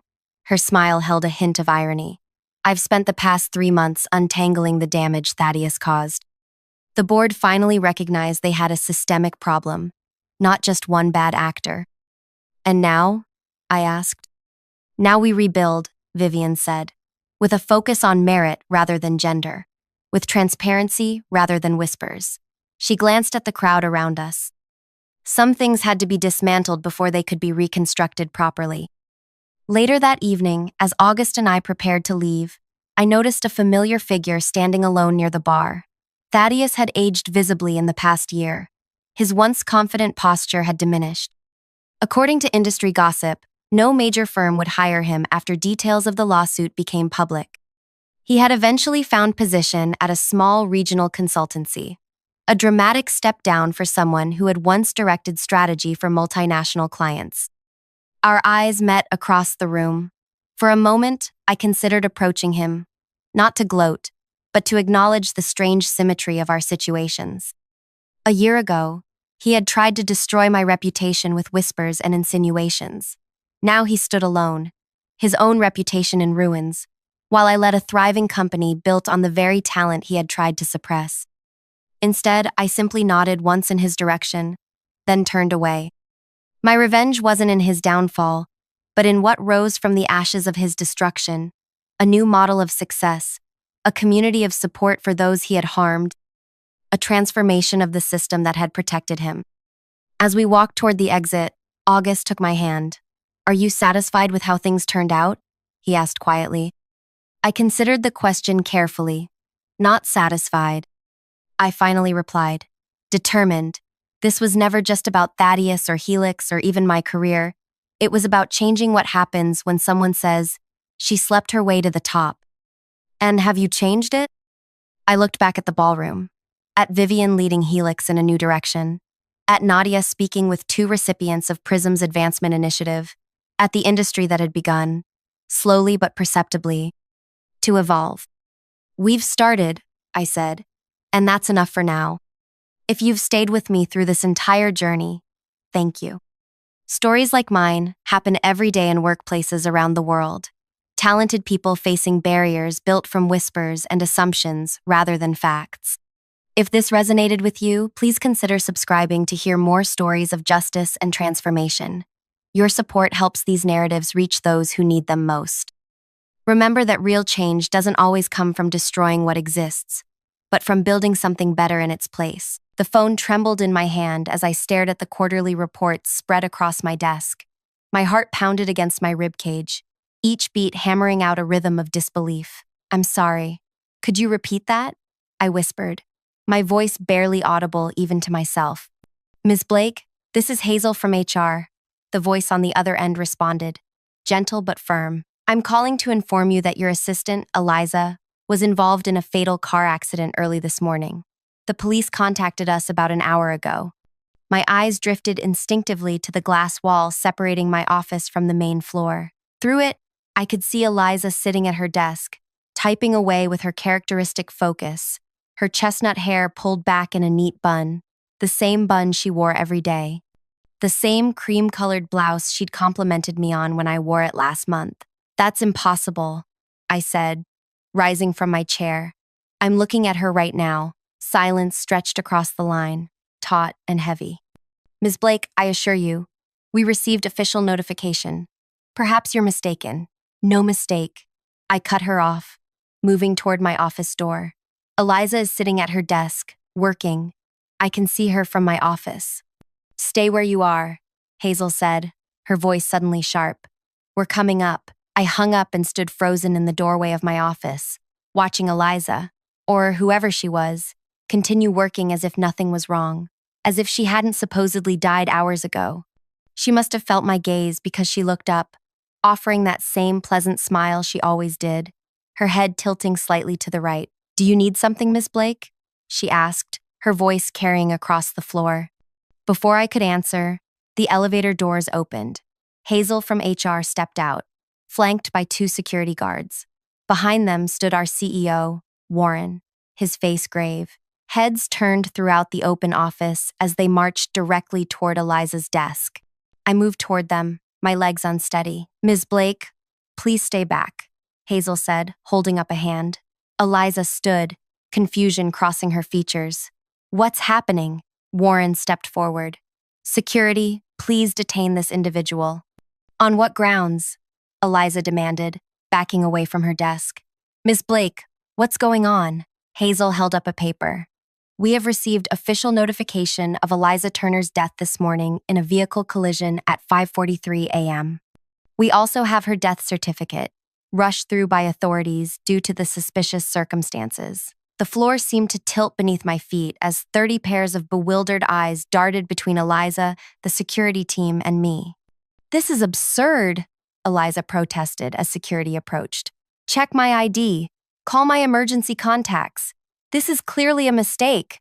Hazel turned to me, her expression softening with concern. Ms. Blake, do you remember the personal question you established when Eliza was hired? The security verification? My mouth went dry. 3 years ago, when Eliza joined my team, we'd created a verification question only she and I knew, a safeguard for sensitive communications. Eliza, I said, my voice strained, what was the name of my first pet? She smiled, relief washing over her face. That's easy. It was your calico cat, Buttons. The office fell silent. Warren's expression hardened. My first pet was a turtle named Shelley, I whispered. In that moment, Eliza's face changed. Not dramatically, just a subtle shift in her eyes, a tightening around her mouth. She'd never looked more familiar. Yet suddenly, I'd never seen her before in my life. Security moved in, taking her by the arms. As they escorted her toward the elevator, she turned, catching my gaze one last time. You never even noticed, she said, her voice carrying across the stunned silence. 3 years working side by side, and you couldn't tell the difference. The elevator doors closed, taking with them the woman I thought I knew. And that's when I realized I had no idea who I'd been working with all this time, or what she wanted from me. If you're as shocked as I was in that moment, make sure to hit like and subscribe to hear the full story of deception that nearly destroyed my life and the revenge that brought justice no one saw coming. My name is Audrey Blake, and until that morning, I believed I was good at reading people. I'd built my career on it, rising from financial analyst to division director in just 8 years, the youngest woman to hold the position in our company's history. I prided myself on my intuition, my ability to spot talent and nurture it. That's why I'd personally selected Eliza from a pool of 73 applicants 3 years ago. She had seemed perfect, intelligent but not threatening, competent but appropriately deferential, with just enough personality to be likable but not so much that she'd cause disruptions. For 3 years, she had been the ideal assistant, always early, always prepared. She remembered birthdays, anticipated needs, and made everyone feel valued. Our department's efficiency had improved dramatically under her organizational skills. I'd even been planning to recommend her for a promotion, and apparently, she was a complete stranger. The hours following her removal from the building passed in a blur. Police arrived, statements were taken. Warren called an emergency meeting of the executive team. Security footage was pulled. Forensic IT specialists descended upon Eliza's computer. The real Eliza Turner has been on medical leave for the past 3 years, Detective Powell explained, laying photographs on the conference table. She's been receiving specialized treatment in Switzerland for a rare immune disorder. I stared at the photos of a woman who looked similar to my assistant, but clearly wasn't the same person. Same hair color, similar build, but different bone structure, different eyes. Who was sitting at that desk then? Warren demanded. We believe her name is Cassidy. The detective replied. We're still working to confirm her full identity, but preliminary analysis suggests she's related to someone high in your organization. My stomach twisted as I thought about all the confidential information Eliza had access to: financial projections, personnel files, strategic plans, 3 years' worth of company secrets in the hands of an imposter. How did no one catch this? I asked, my voice hollow. How did I not see it? She was very good, Detective Powell said. And she had help from inside. Someone altered records, created false credentials, and maintained the deception. This wasn't a solo operation. That night, I couldn't sleep. I sat in my kitchen until dawn, reviewing every interaction, every conversation with the woman I'd known as Eliza. Had there been signs, clues I missed? How could someone maintain such a perfect impersonation for 3 years without slipping? More disturbing was the realization that someone had targeted me specifically. The real Eliza had been hired to be my assistant, then conveniently developed a condition requiring overseas treatment almost immediately. The timing was too perfect to be coincidence. When I returned to work the next day, my office had been sealed with police tape. A temporary workspace had been set up for me in a conference room. Security guards now patrolled our floor. Employees whispered as I passed, their expressions a mixture of pity and suspicion. Warren called me into his office mid-morning. The board is concerned, he said without preamble. Having an imposter at the heart of our financial division for 3 years represents a catastrophic security breach. I understand, I said, keeping my voice steady despite the anxiety churning inside me. I take full responsibility. That's commendable, but responsibility doesn't mitigate damage. Warren's fingers drummed against his desk. We need to assess the extent of the breach. What did she have access to through you? The implication was clear. This was my fault. I'd been duped, compromised, made vulnerable. The career I'd built with painstaking care now balanced on a knife's edge. Everything is being reviewed, I assured him. I've provided IT with a complete list of projects Eliza assisted with. Good. Warren nodded, then hesitated. Audrey, I need to ask, is there anything in your personal life that might have made you a target? Any connections that could explain why someone would go to such lengths to place an imposter beside you? The question caught me off guard. No, nothing. Think carefully. Rivals? Enemies? Former relationships gone sour? I shook my head. I've always been focused on my career. I don't have time for many personal entanglements. Warren studied me for a long moment. The police believe this was a targeted operation. You were chosen for a reason. As I left Warren's office, I felt eyes following me. Colleagues who once sought my advice now averted their gaze. The whispers grew louder, less concealed. By the end of the week, things got worse. Discrepancies began appearing in financial reports I'd signed off on months ago. Numbers that didn't add up. Projections that had been subtly altered. Client communications that had been intercepted and changed before reaching their destination. Someone had been systematically undermining my work, creating tiny errors that accumulated over time, making me appear increasingly incompetent. These inconsistencies go back at least 2 years. The forensic accountant told me, spreading the evidence across my temporary desk. Small enough to miss individually, but collectively, they paint a concerning picture. I checked those reports, I insisted. Eliza, Cassidy, whatever her name is, she must have altered them after I reviewed them. The accountant's expression remained neutral. Possibly, but you signed off on all of them. My credibility was crumbling. Projects I'd led were now under scrutiny. Decisions I'd made were being reevaluated. Team members who had once respected me now questioned my judgment. Then came the bombshell that shattered what remained of my professional reputation. We've discovered unauthorized access to the pension fund management system, Warren announced during an emergency board meeting. Someone has been making minute adjustments to allocation formulas over the past 18 months. The The cumulative effect appears to have diverted approximately $12 million. All eyes turned to me. As division director, the pension system fell under my ultimate oversight. All access was logged under your credentials, Audrey, Warren continued, his tone carefully neutral. Or your assistants, operating with your authorization. I never authorized, I began, but the board chair cut me off. The audit trail is clear, Miss Blake. Either you were complicit or catastrophically negligent in your oversight duties. I was placed on administrative leave pending investigation. Security escorted me from the building, past the wide eyes and whispered comments of my colleagues. 3 security guards walked me out, as if I might steal something or destroy evidence if left unattended. The humiliation burned through me as I walked to my car, carrying a box with my personal items. 8 years of dedication, of working longer hours than anyone else, of sacrificing my personal life for my career, all erased in a week.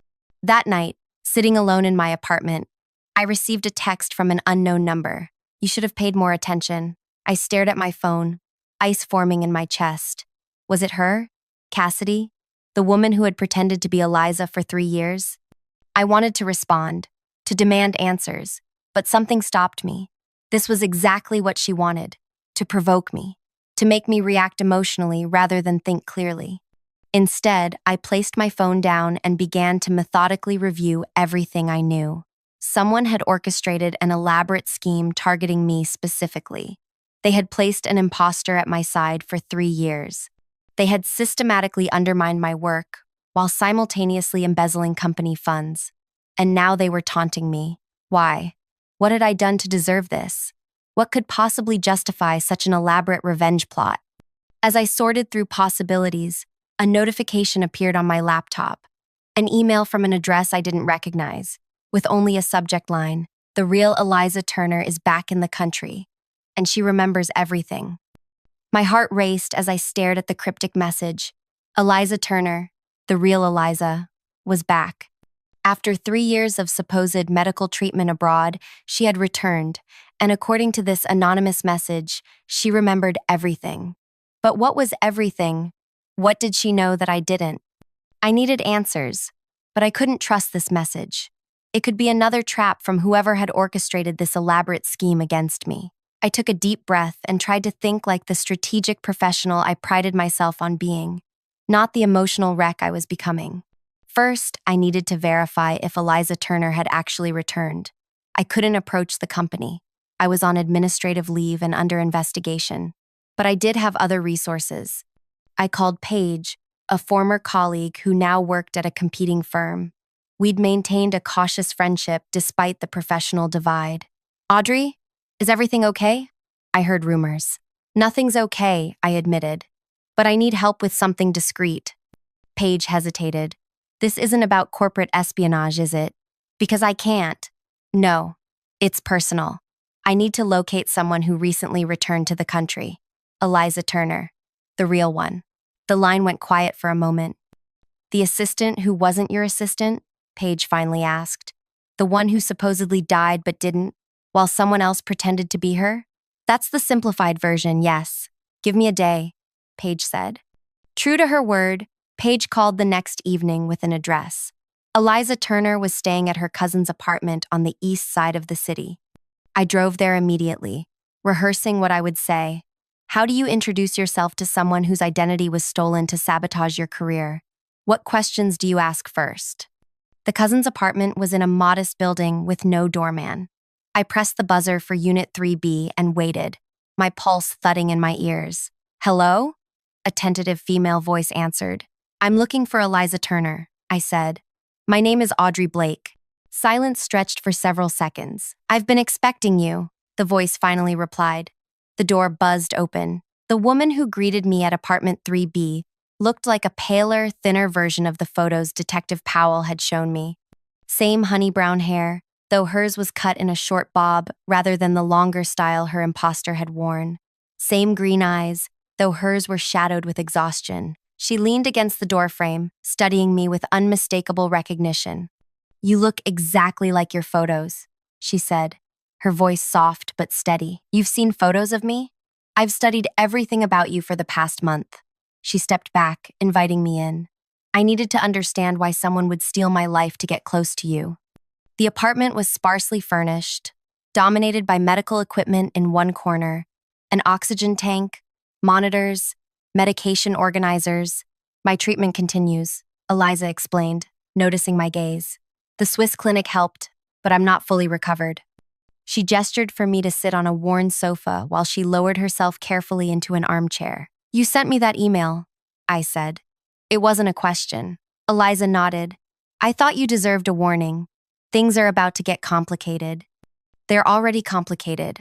I've lost my job, my reputation, and apparently $12 million from the company pension fund. A flash of surprise crossed her face. 12 million? It's worse than I thought. What do you know about all this? I leaned forward. Why would someone steal your identity to become my assistant? I wish I knew the full story. Eliza sighed. What I do know is that my medical condition was no accident. My blood went cold. What do you mean? 3 years ago, shortly after I was hired to be your assistant, I began experiencing symptoms: extreme fatigue, muscle weakness, neurological issues. Doctors were baffled. Tests came back inconclusive or contradictory. She paused, taking a careful sip from a water bottle beside her. It wasn't until I reached Switzerland that a specialist recognized the pattern. I'd been poisoned, deliberately, systematically, with a compound that mimicked an autoimmune disorder. The room seemed to tilt. Poisoned? By whom? I don't know for certain, but I have suspicions.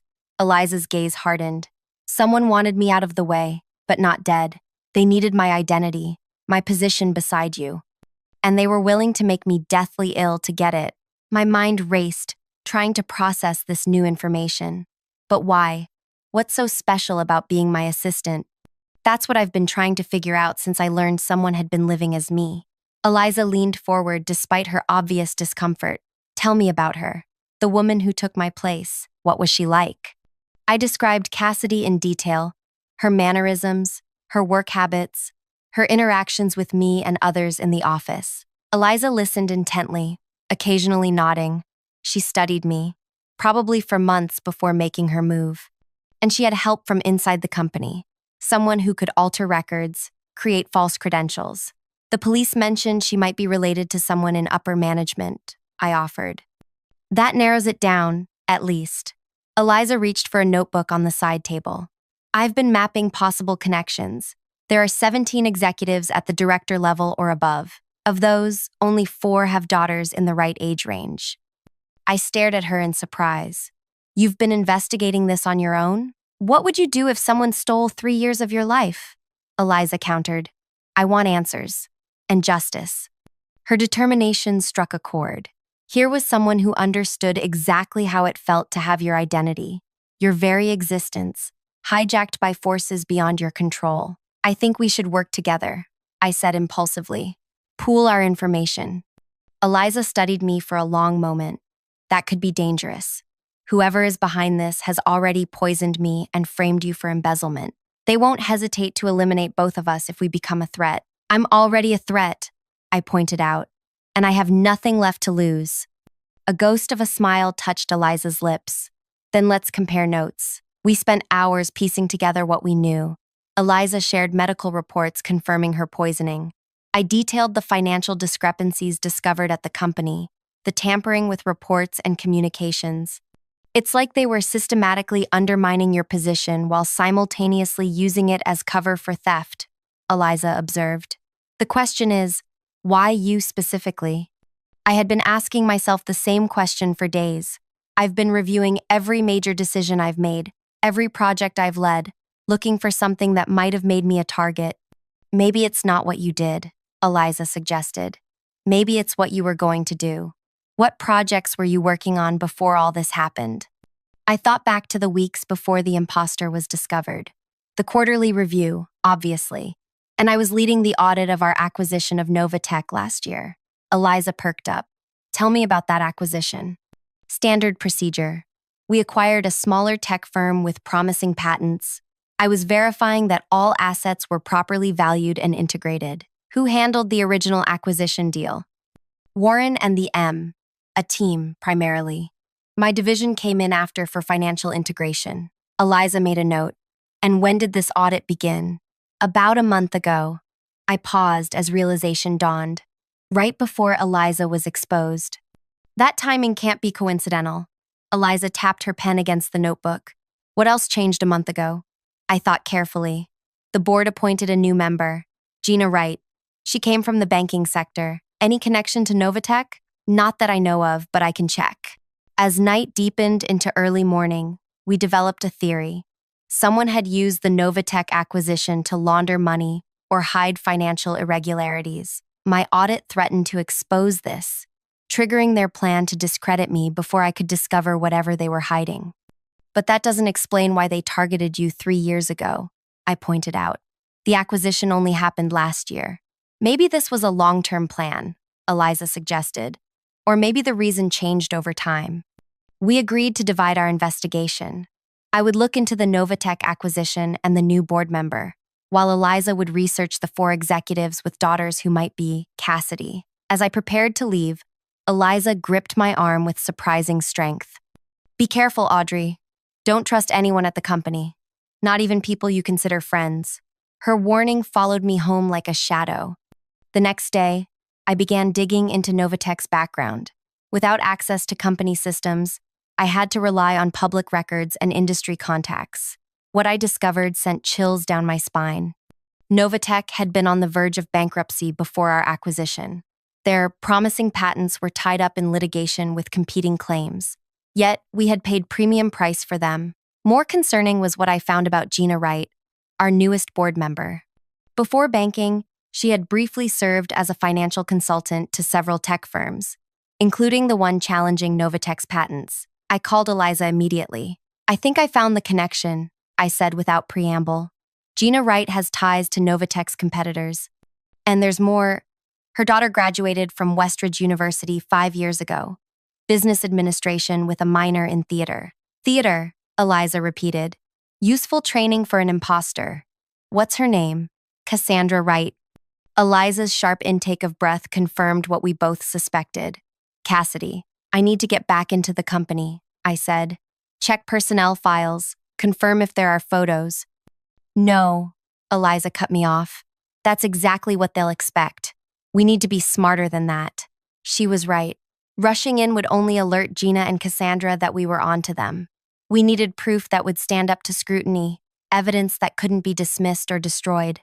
I might have another way, Eliza said after a thoughtful pause. My cousin works at a medical clinic downtown. The same one, where someone using my identity was spotted. That's how this whole thing started to unravel. They might have security footage, intake forms with signatures. It was a promising lead. If we could prove Cassandra had impersonated Eliza at the clinic, it would establish a pattern of identity theft separate from the workplace allegations. As Eliza pursued that angle, I focused on the financial aspects. Without company access, I turned to Dennis, a former auditor I'd worked with years ago who now ran his own firm. I need a hypothetical analysis, I told him over coffee at a quiet cafe far from the financial district. How would someone use a corporate acquisition to hide embezzlement? Dennis raised an eyebrow but didn't ask why. I wanted to know. Multiple ways. Create shell companies that appear to be part of the acquired business. Overvalue assets. Pay consultants who don't exist. The list goes on. And if $12 million disappeared from a pension fund around the same time? He whistled low. That's not hypothetical, is it? You're in trouble, Audrey. Not of my making, I assured him. Can you help me understand how these pieces might connect? Dennis hesitated, then nodded. Send me what you have. I'll look for patterns. But be careful. Pension fraud attracts federal attention. Whoever did this won't want you asking questions. His warning proved prophetic. That evening, I returned home to find my apartment door slightly ajar. Heart pounding, I backed away and called the police from my car. Officers found my place thoroughly searched. Laptop gone, files scattered. The message was clear. Someone knew I was investigating and wanted to stop me. I spent the night at a hotel under a false name, jumping at every sound. The next morning, Eliza called with news. The clinic has footage, she said, her voice tight with excitement. Cassandra Wright visited 3 times using my ID. And I found something else. She made appointments at the same times as Gina, who was there for wellness consultations. They were using the clinic to meet privately. That connects them, at least, I said. But we still don't have proof of financial wrongdoing. Actually, we might. Eliza paused. My cousin overheard something. Gina left her phone on during an examination last week. She was arguing with someone about offshore transfers and covering tracks. The doctor noted it because it seemed suspicious. It wasn't conclusive, but it added to our growing pile of circumstantial evidence.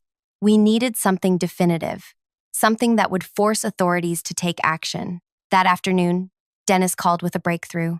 I analyzed public disclosures about the Novatech acquisition, he said without greeting. There's a pattern of funds moving through 3 holding companies before ending up at a private equity firm in the Caymans. Guess who sits on that firm's advisory board? Gina Wright, I guessed. Bingo. And the transfers align perfectly with withdrawals from your company's pension system. My hands shook as I took notes. Is it enough to take to authorities? Not yet, Dennis cautioned. These are connections I can see because I know what to look for. We need internal documents showing who authorized the transfers. Documents I couldn't access while on administrative leave. Unless… Eliza, I said when I called her next. How good are you with computers? Decent, she replied cautiously. Why? Because I think I know how to get the proof we need, but it will mean walking straight into the lion's den. The plan was dangerous, possibly illegal, and our only chance at clearing both our names. Eliza would use her legitimate credentials, which had never been officially revoked during her medical leave, to access the company systems. Meanwhile, I would create a distraction by publicly demanding a meeting with the board to clear my name. They'll be watching you, not the system logs, Eliza reasoned. And I know exactly which files to look for now. We set the plan for Monday morning, when the executive floor would be busy with weekly meetings. Eliza would arrive early, using her old access badge. I would arrive precisely at 10 a.m. when the board gathered. Sunday night, I barely slept. Every possible disaster scenario played through my mind. What if Eliza was caught? What if her credentials had been deleted? What if our suspicions about Gina and Cassandra were wrong? By dawn, I was exhausted but resolute. This was our only chance to reclaim our lives. I dressed carefully in my most authoritative suit, applied makeup to hide the dark circles under my eyes, and drove to the company headquarters. As I approached the towering glass building that had once represented my greatest achievement, dread pooled in my stomach. My phone buzzed with a text from Eliza. In position. Systems accessed. You have 30 minutes. I took a deep breath and walked through the front doors, head high, as if I still belonged there. Ms. Blake? The security guard looked startled. You're not authorized. I'm here to see the board, I announced loudly, drawing attention from employees crossing the lobby. I have evidence of financial fraud involving a board member, and I intend to present it immediately. The guard reached for his phone, exactly as I'd hoped. Within minutes, Warren himself appeared in the lobby, his face a mask of controlled anger. Audrey, this is inappropriate, he said in a low voice. You're under investigation. You can't just, I have proof I was framed, I interrupted, projecting my voice so nearby employees could hear. And I know who's behind the pension fund theft. Warren's eyes darted around the crowded lobby. My office. Now. Perfect. As he escorted me to the executive floor, I checked my watch. 20 minutes left for Eliza to find what we needed. Warren ushered me into his office, closing the door firmly. What game are you playing, Audrey? This spectacle won't help your case. It's not a game. I sat down uninvited. I know about Gina Wright's connection to the Novatech acquisition. I know about her daughter Cassandra impersonating my assistant. And I know about the money moving through holding companies to a Cayman Islands account connected to Gina. Warren's face paled. Those are serious allegations, with serious evidence to back them up. I bluffed. Evidence I'm prepared to take to the authorities if the board doesn't hear me out. He studied me for a long moment, then reached for his phone. Wait here. As Warren stepped out to presumably gather the board members, my phone vibrated with another text from Eliza. Got everything. Meeting you at exit B in 5 minutes. Hurry. The urgency in her message sent adrenaline surging through me. Something had gone wrong. I slipped out of Warren's office while he was down the hall. Instead of taking the main elevator, I headed for the service stairs, racing down toward exit B on the building's north side. I burst through the door to find Eliza waiting, her face pale with fear. "We need to go," she said, gripping a small external drive. "Someone's been tracking my access. They know we're here." As we hurried toward my car, Eliza explained what she'd found. Transfer authorizations, backdated approvals, falsified audit reports, all under your electronic signature. But the metadata shows they were created from Gina's private office network, not your computer. "That's proof I was framed," I said, hope rising for the first time in weeks. "Yes, but there's more." Eliza's voice dropped. "Cassandra wasn't just impersonating me to watch you. She was gathering information about everyone in senior management. Gina's been blackmailing half the executive team to cover up her financial schemes." The pieces suddenly clicked into place. That's why no one questioned the discrepancies in my reports. They were all compromised. As we reached my car, a security vehicle pulled into the parking lot, heading straight for us. "Get in," I ordered, jamming the key into the ignition. "We need to get this evidence somewhere safe." But as we pulled away from the building, I noticed a black sedan fall into place behind us. Then another appeared at the next intersection. "We're being followed," Eliza said, clutching the drive containing our evidence. "I know," I replied, making a sharp turn to test my suspicion. The sedans followed, and I think I know exactly where we need to go. I pressed the accelerator, heading not toward the police station as Eliza might have expected, but toward the one place our pursuers wouldn't anticipate, the heart of the financial district, where the regional FBI office maintained a white-collar crime division. Sometimes, the only way to escape a trap is to spring it yourself. The sedans stayed close as I navigated through downtown traffic, making sudden turns and lane changes in attempts to shake them. Eliza gripped the door handle, her knuckles white as I swerved around a delivery truck. "They're not backing off," she said, checking the side mirror. "There are at least 3 vehicles now." I gritted my teeth. "We're 6 blocks from the FBI field office. We just need to stay ahead until then." The light ahead turned yellow. I accelerated through the intersection just as it changed to red, watching with satisfaction as one sedan got caught behind crossing traffic, but 2 others ran the light, horns blaring around them as they continued their pursuit. "Audrey," Eliza's voice tightened with fear. "The drive. We need to protect it. If they catch us, use my phone," I instructed, keeping my eyes on the road. "Take photos of the key documents and email them to yourself, Dennis, and Paige. Create multiple copies they can't all destroy." As Eliza frantically photographed the evidence, I spotted a new threat in my rearview mirror. A motorcycle weaving through traffic, gaining on us rapidly.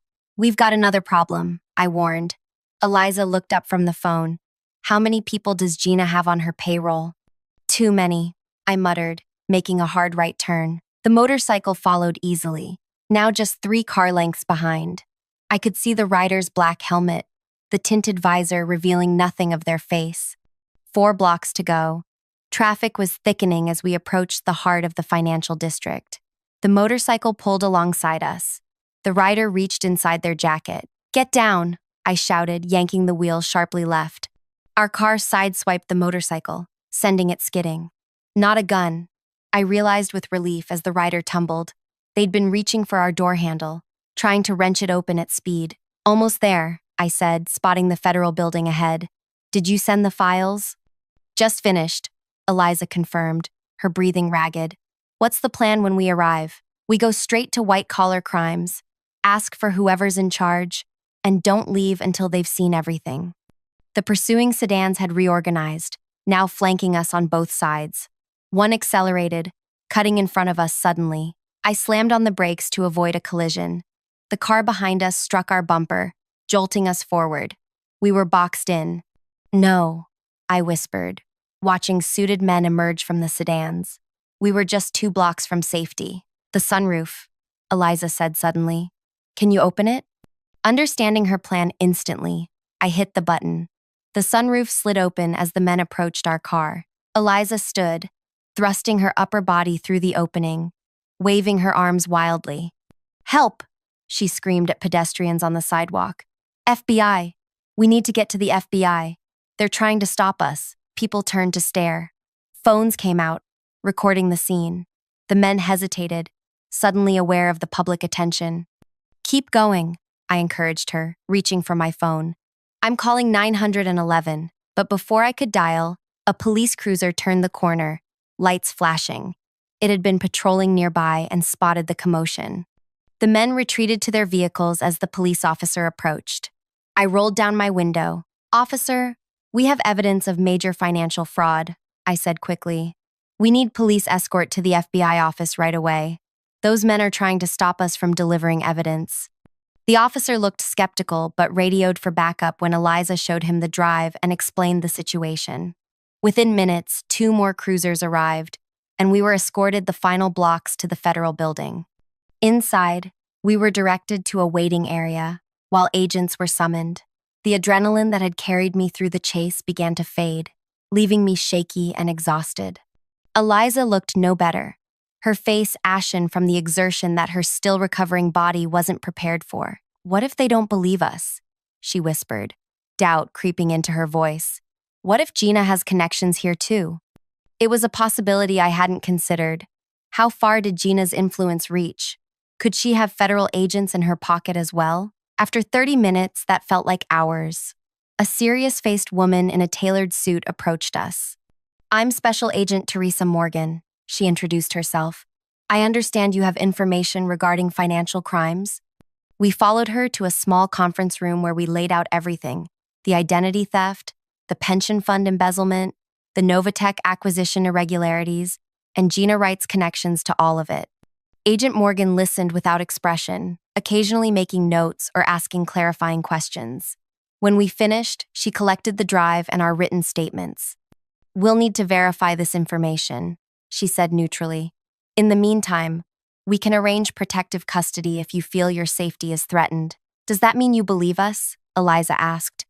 It means we take allegations of this nature seriously, Agent Morgan replied, especially when they involve pension fraud. But verification takes time. We don't have time, I argued. Every minute gives them opportunity to destroy evidence and cover their tracks. I understand your concern, Ms. Blake, but we have procedures. The CEO and board are meeting right now, I interrupted. If they realize what we have, they'll start damage control immediately. Agent Morgan studied me for a long moment, then sighed. Wait here. She left us alone in the conference room. Through the glass wall, I could see her speaking urgently with several other agents, gesturing toward the drive in her hand. What do you think?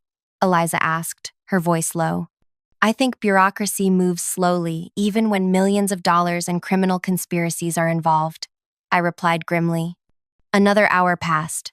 Agent Morgan returned briefly to tell us they were making progress, but needed more time. My hope began to waver. What if the evidence wasn't enough? What if Gina had already covered her tracks too well? My phone buzzed with a text from Paige. Just got your email with the files. This is explosive stuff. You okay? At least the evidence existed in multiple places now. Even if the FBI moved too slowly, we had backup copies. Just before noon, Agent Morgan returned with her supervisor, a stern-looking man who introduced himself as Assistant Director Hayes. We've reviewed your evidence and initiated contact with the Securities and Exchange Commission, Hayes informed us. A joint task force is being assembled to investigate these allegations. In the meantime, we'd like to move you both to a secure location. Relief washed through me. So, you're taking action? We are, Hayes confirmed.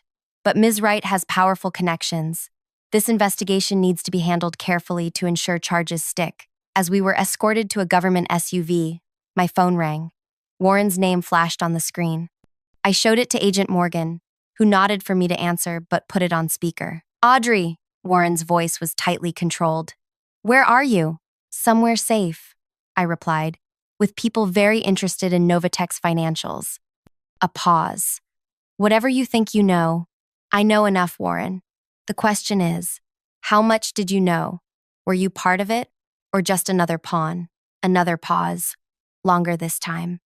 The board is prepared to offer you full reinstatement with a substantial compensation package for the misunderstanding, if you'll discuss this matter internally first. Agent Morgan raised an eyebrow at the obvious attempt at bribery. Too late, I said. The FBI has everything.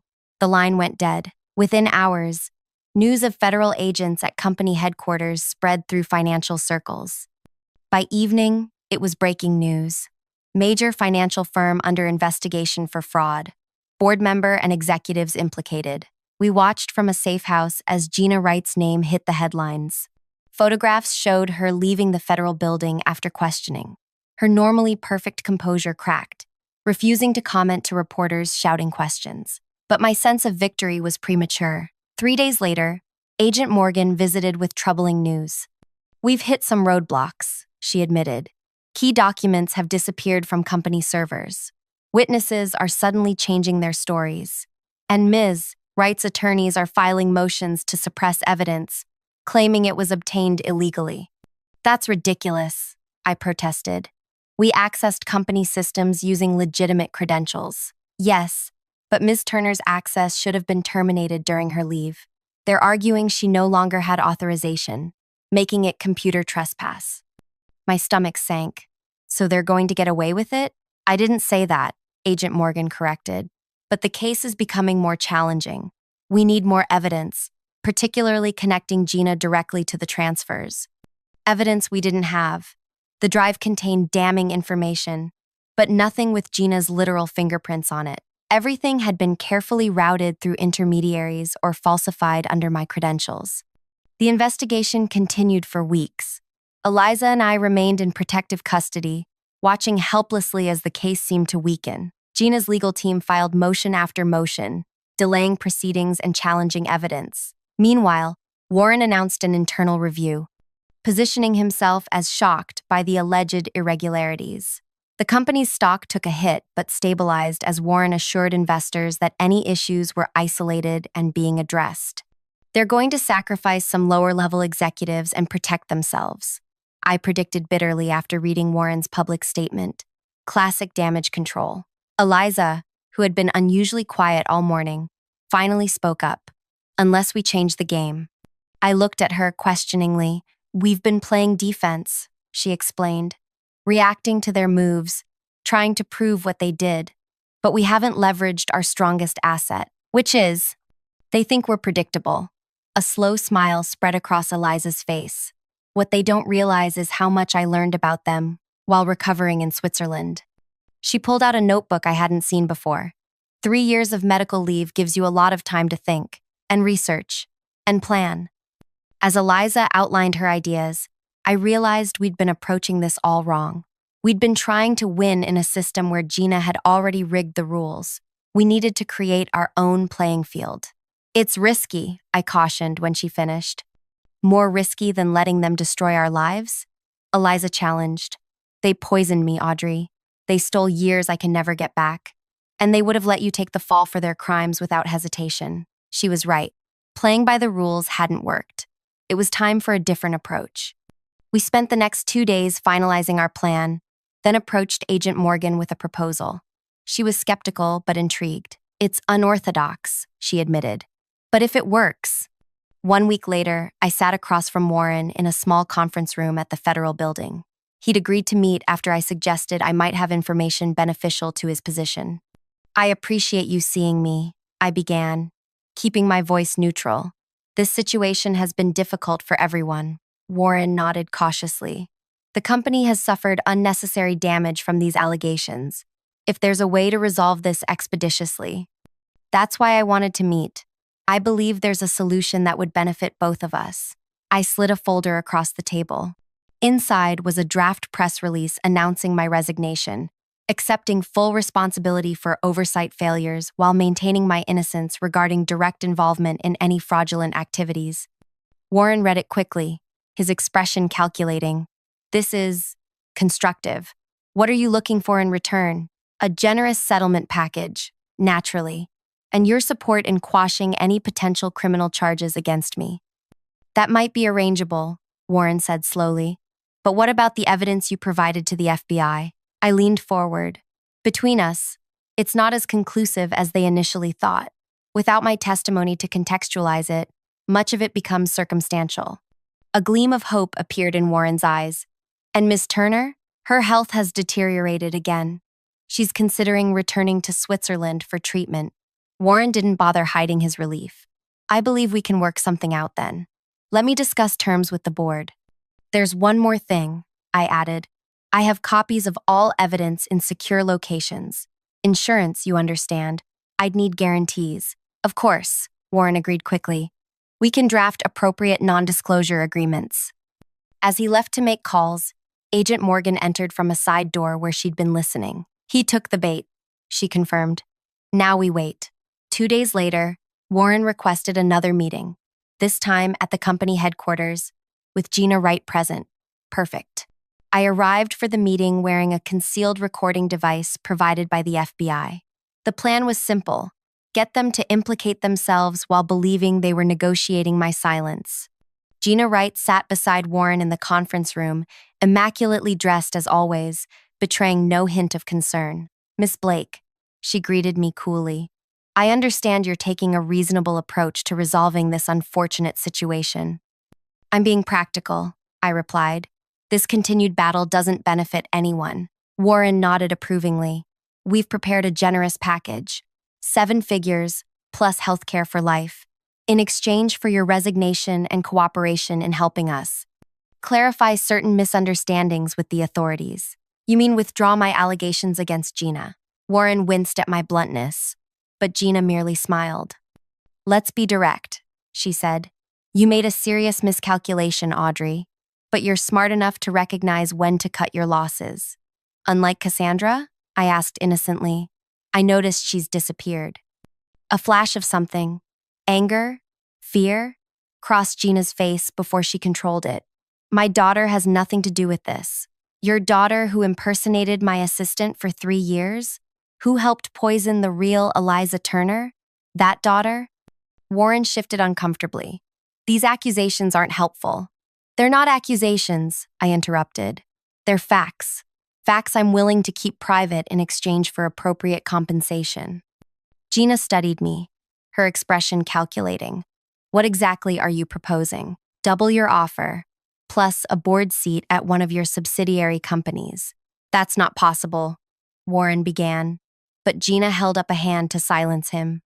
Ambitious, she noted, but perhaps we can accommodate something similar, assuming all evidence disappears completely.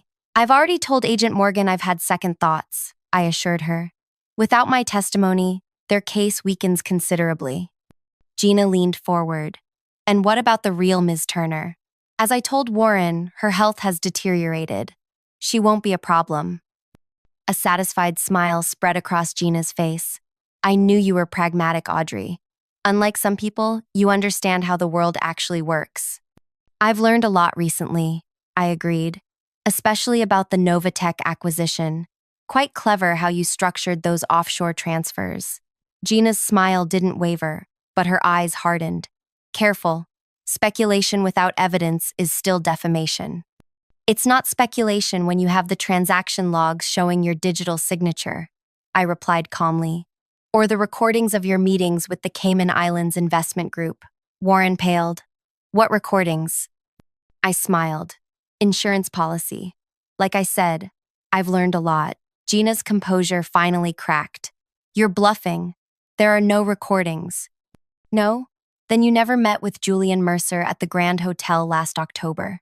Never discussed how to structure the pension fund diversions through the Novatech acquisition. The blood drained from Gina's face. I continued. You never instructed Cassandra to adjust my quarterly reports to hide the discrepancies? Never authorized the poisoning of Eliza Turner to create a vacancy for your daughter? This meeting is over, Gina snapped, standing abruptly. Is it? I thought we were negotiating my silence. Warren looked between us, confusion evident on his face. Gina, what is she talking about? What recordings? Gina ignored him, focusing entirely on me. Whatever you think you have. I don't think. I know. I stood, matching her posture. And so does Julian Mercer. Her eyes widened at the name. What? Your mistake was using the same intermediary for multiple transactions. Julian got nervous when the FBI started asking questions. He's been cooperating for weeks. It was a bluff. We had no such cooperation. But Gina couldn't know that. Warren, she said sharply. Give us the room. Warren hesitated, then complied, closing the door behind him. Once alone, Gina's demeanor changed completely. Name your actual price. It's not about money anymore. It's always about money, she scoffed. Everyone has a number. I shook my head. You destroyed my career. You nearly killed an innocent woman. You embezzled millions from people's retirement funds. Did you really think I'd just take a payoff? Understanding dawned in her eyes. This is a setup.